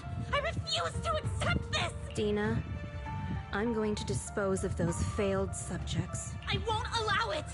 You'll die! I won't allow it! You can't leave me. I command you! You've always followed my orders, and you will follow them now! It wasn't your orders that I've been following. My younger sister, who was stolen from me by the Hollows, also had such beautiful red hair. When Landon told me the Creator could bring me hope, you were standing there, right behind him. I was certain, then and there, that this was the hope the Creator had given me. Start over, Dina. You still have so long, so much time. You'll make friends, find people who love you, and make many beautiful memories.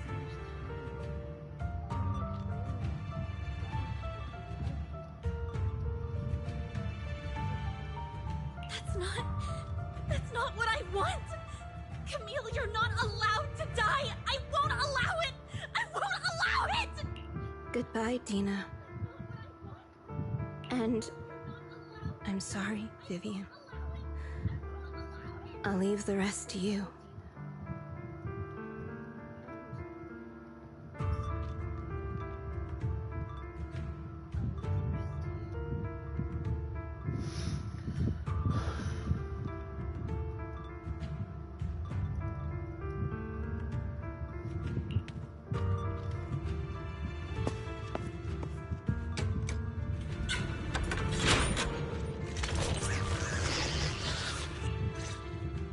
Take out these ethereals first. We can't let Camille's efforts go to waste.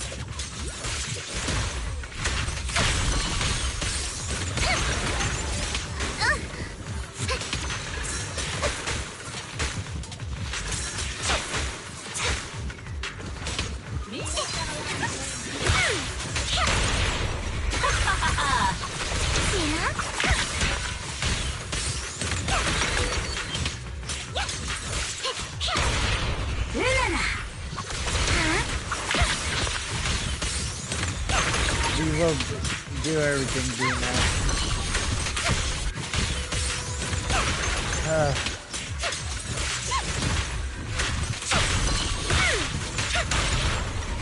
Let's go after Dina, Lord Vincent. Worms belong in the dirt. They must be on the other side of the fissure.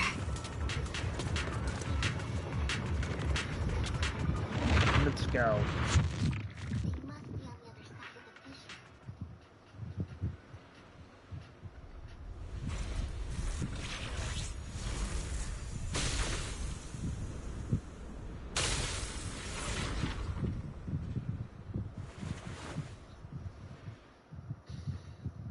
Are you satisfied now, Vivian?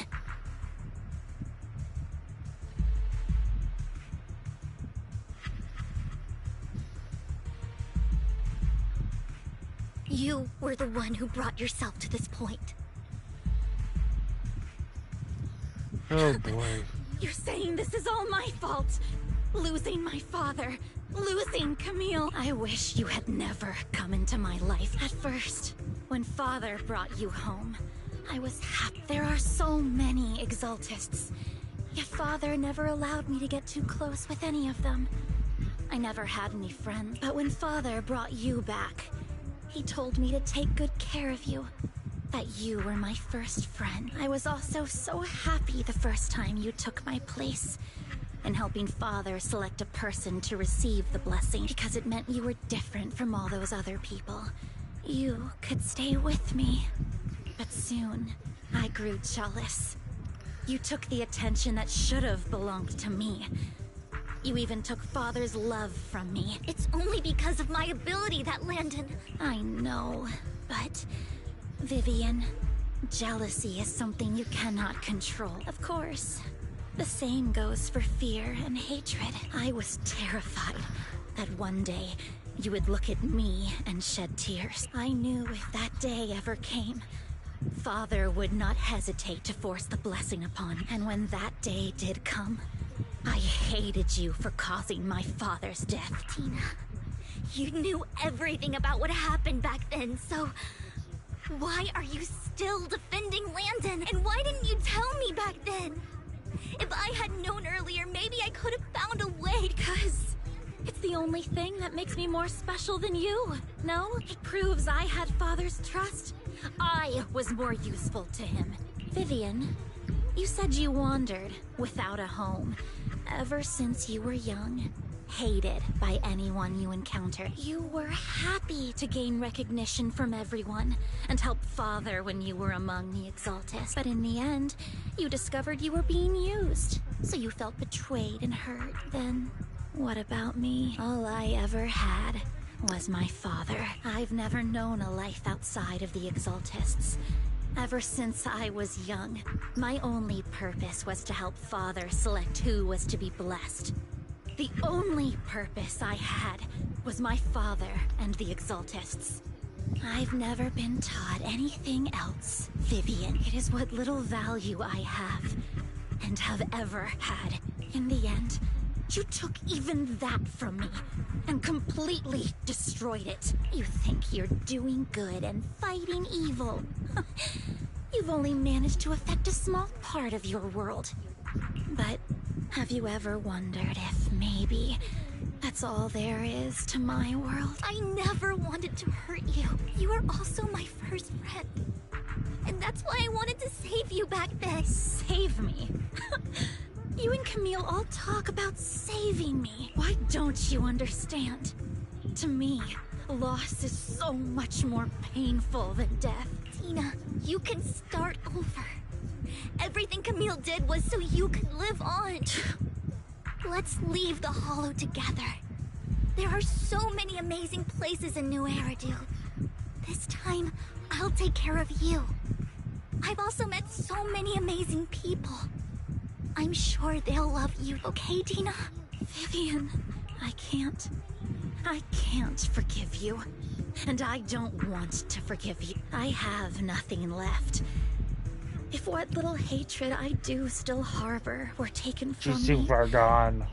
Well, I refuse to be so pitiful. I won't apologize, Vivian.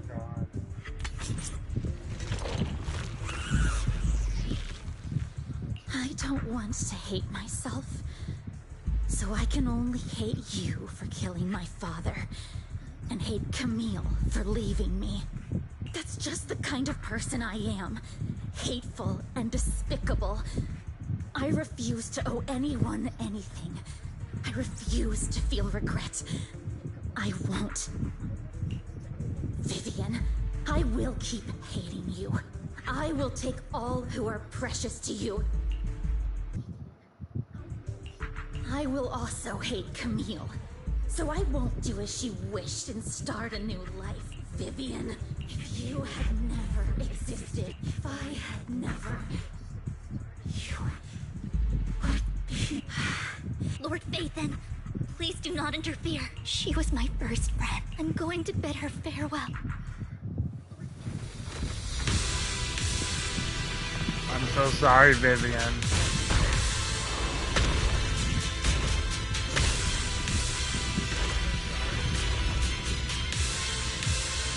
Tina, soon, pain will be over. Lord Phaethon,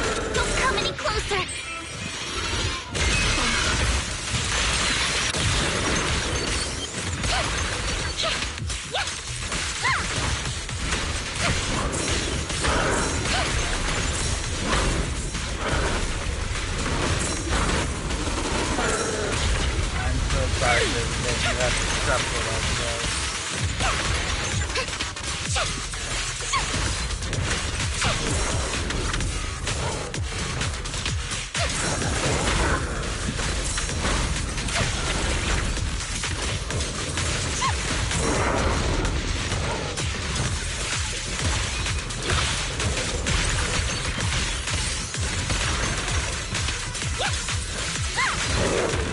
Never have to suffer. You're too kind, Vivian.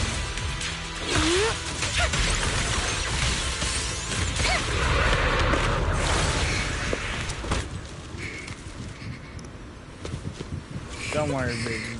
Vivian, behind you!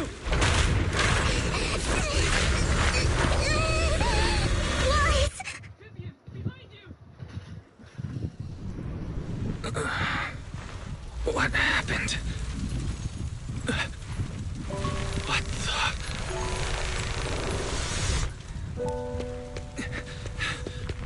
Vivian! Lies. Don't come near me. This is my own choice.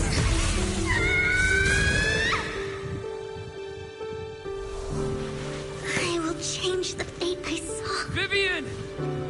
I just want you to remember me when I looked my best. Your body. I'm sorry you had to see me like this, but I don't want to be the one that only brings misfortune anymore. No. There's got to be another way. It's so warm, and the night is beautiful. Vivian?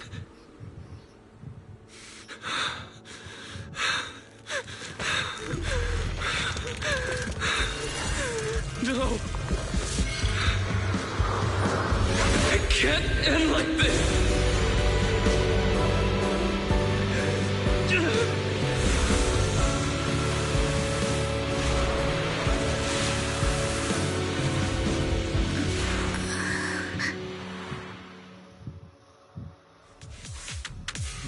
What? We have so much more power than we know.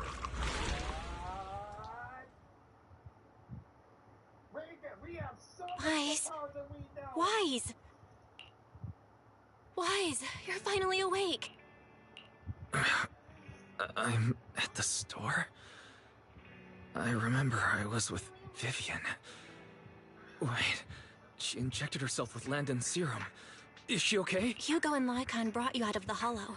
You scared me to death. Thank goodness you woke up. And you said Vivian used the serum on herself? But she looked fine to me, bar a couple of scratches. Hugo sent me a message earlier saying he got her checked over and she was all right. Do you remember what happened? The situation was dire, so Vivian used the serum on herself to defeat the ethereals.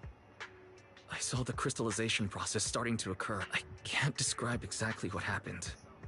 I saw something blurry, but I just wanted to stop Vivian's corruption process. I don't know exactly what I did, but then I lost consciousness. What happened after that? When I let Hugo and Lycon there, it was just you and Vivian lying there on the ground. We couldn't wake either of you. Let's put that aside for now. Do you feel any discomfort-wise? I'm a bit dizzy, but otherwise, I'm fine. Don't worry. Phew, that's good. You should rest for tonight. Hugo and Vivian said they'll come over tomorrow, so we can discuss the details then. Okay. Sorry for worrying you, Belle.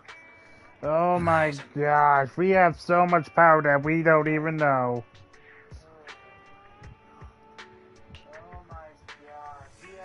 Lord Phaethon! How are you feeling? No headaches? Leg pains? Heart palpitations? Loss of appetite? Vivian?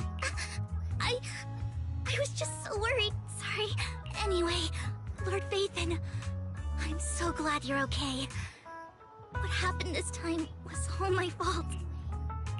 Things were dire, and you did what you had to. Plus, if it weren't for you, we wouldn't be here now. So what happened? Why said he saw the crystallization process start, but I didn't see anything through EOS. Hugo? Lycon? Did either of you guys see it? Allow me to explain. Miss Vivian told us what happened after she awoke, and the mayor arranged a full medical checkup for her. Based on the results, Miss Vivian indeed shows mild corruption sequela. But if the crystallization process had already started, the lingering effects should be far more severe. To be precise, if the process had already reached the point of mass surface crystallization, it should have taken no time at all to become an ethereal. So, the mayor theorizes that it was the etheric energy within Master Proxy's body that affected Vivian's condition and the surrounding etheric particles, causing Vivian's corruption to recede. Awesome! So we basically have healing powers! Essentially, corruption is a reaction between the etheric particles inside the body and in the surrounding environment. Therefore, it's not necessarily irreversible, just that currently our mainstream method of defense is prevention. I'm having a hard time believing that, even if it's coming from you, Lycon. It's almost like you're claiming I can manipulate etheric energy. Master Proxy, you are special. This is a gift your teacher left you. A gift from our teacher? How come I never knew about it? Because we're I awakened. don't know all the details, so I cannot explain everything to you. My apologies. However, Miss Yixuan might be able to answer some of your questions. We're awakening to our powers! She will visit you sometime soon, so please feel free to ask her any questions you may have. She has quite an eccentric personality. If she causes you any inconvenience... Can I file a complaint about her with you if she does? Master Proxy, you have always been a people person, so I trust you will handle things just fine. The way you said that just makes me more worried. In any case, the mayor has asked me to give everyone his most sincere gratitude. Unfortunately, the mayor could not come personally, but has promised everyone a favor. Provided it's within his means, he will offer his unconditional assistance once. There is no time limit on this.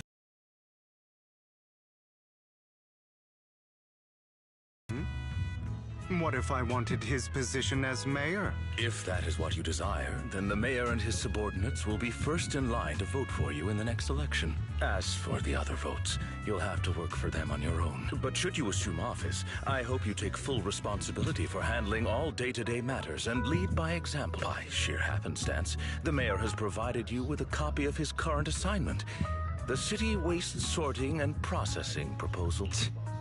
Old fox.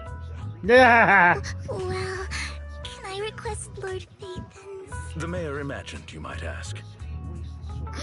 I have prepared all the necessary documents, and the ceremony expenses will be covered by the mayor as a gift. As long as Master Proxy agrees, we can sign and process the documents immediately. But this matter requires mutual consent, and cannot involve coercion, confinement, or one party's lack of consciousness. Stop! I would never do that to Lord Phaethon! Probably. At least not today. As for you, Master Proxies, the mayor has some sense of what you desire. That said, he hopes you might speak with Miss Yixuan first before you decide the timing of that favor.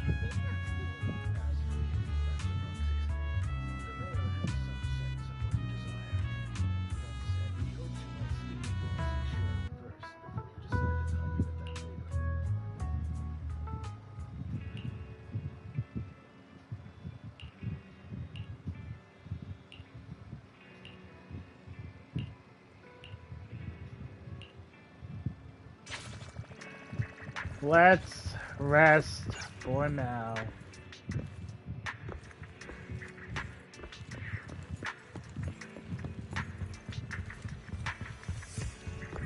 Let's rest for now.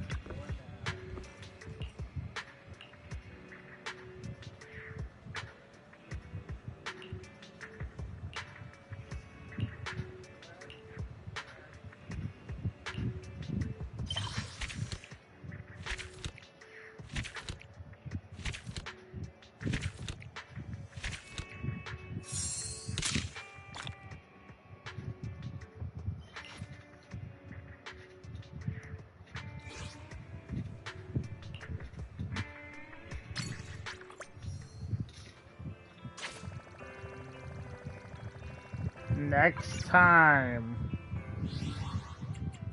on Zenless Zone Zero, we're finally going to go to Chapter 2.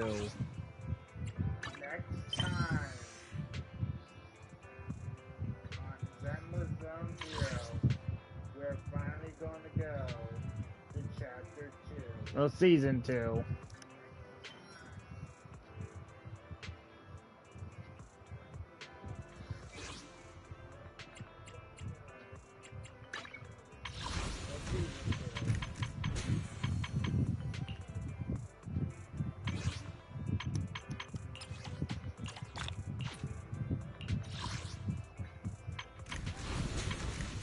See you all next time.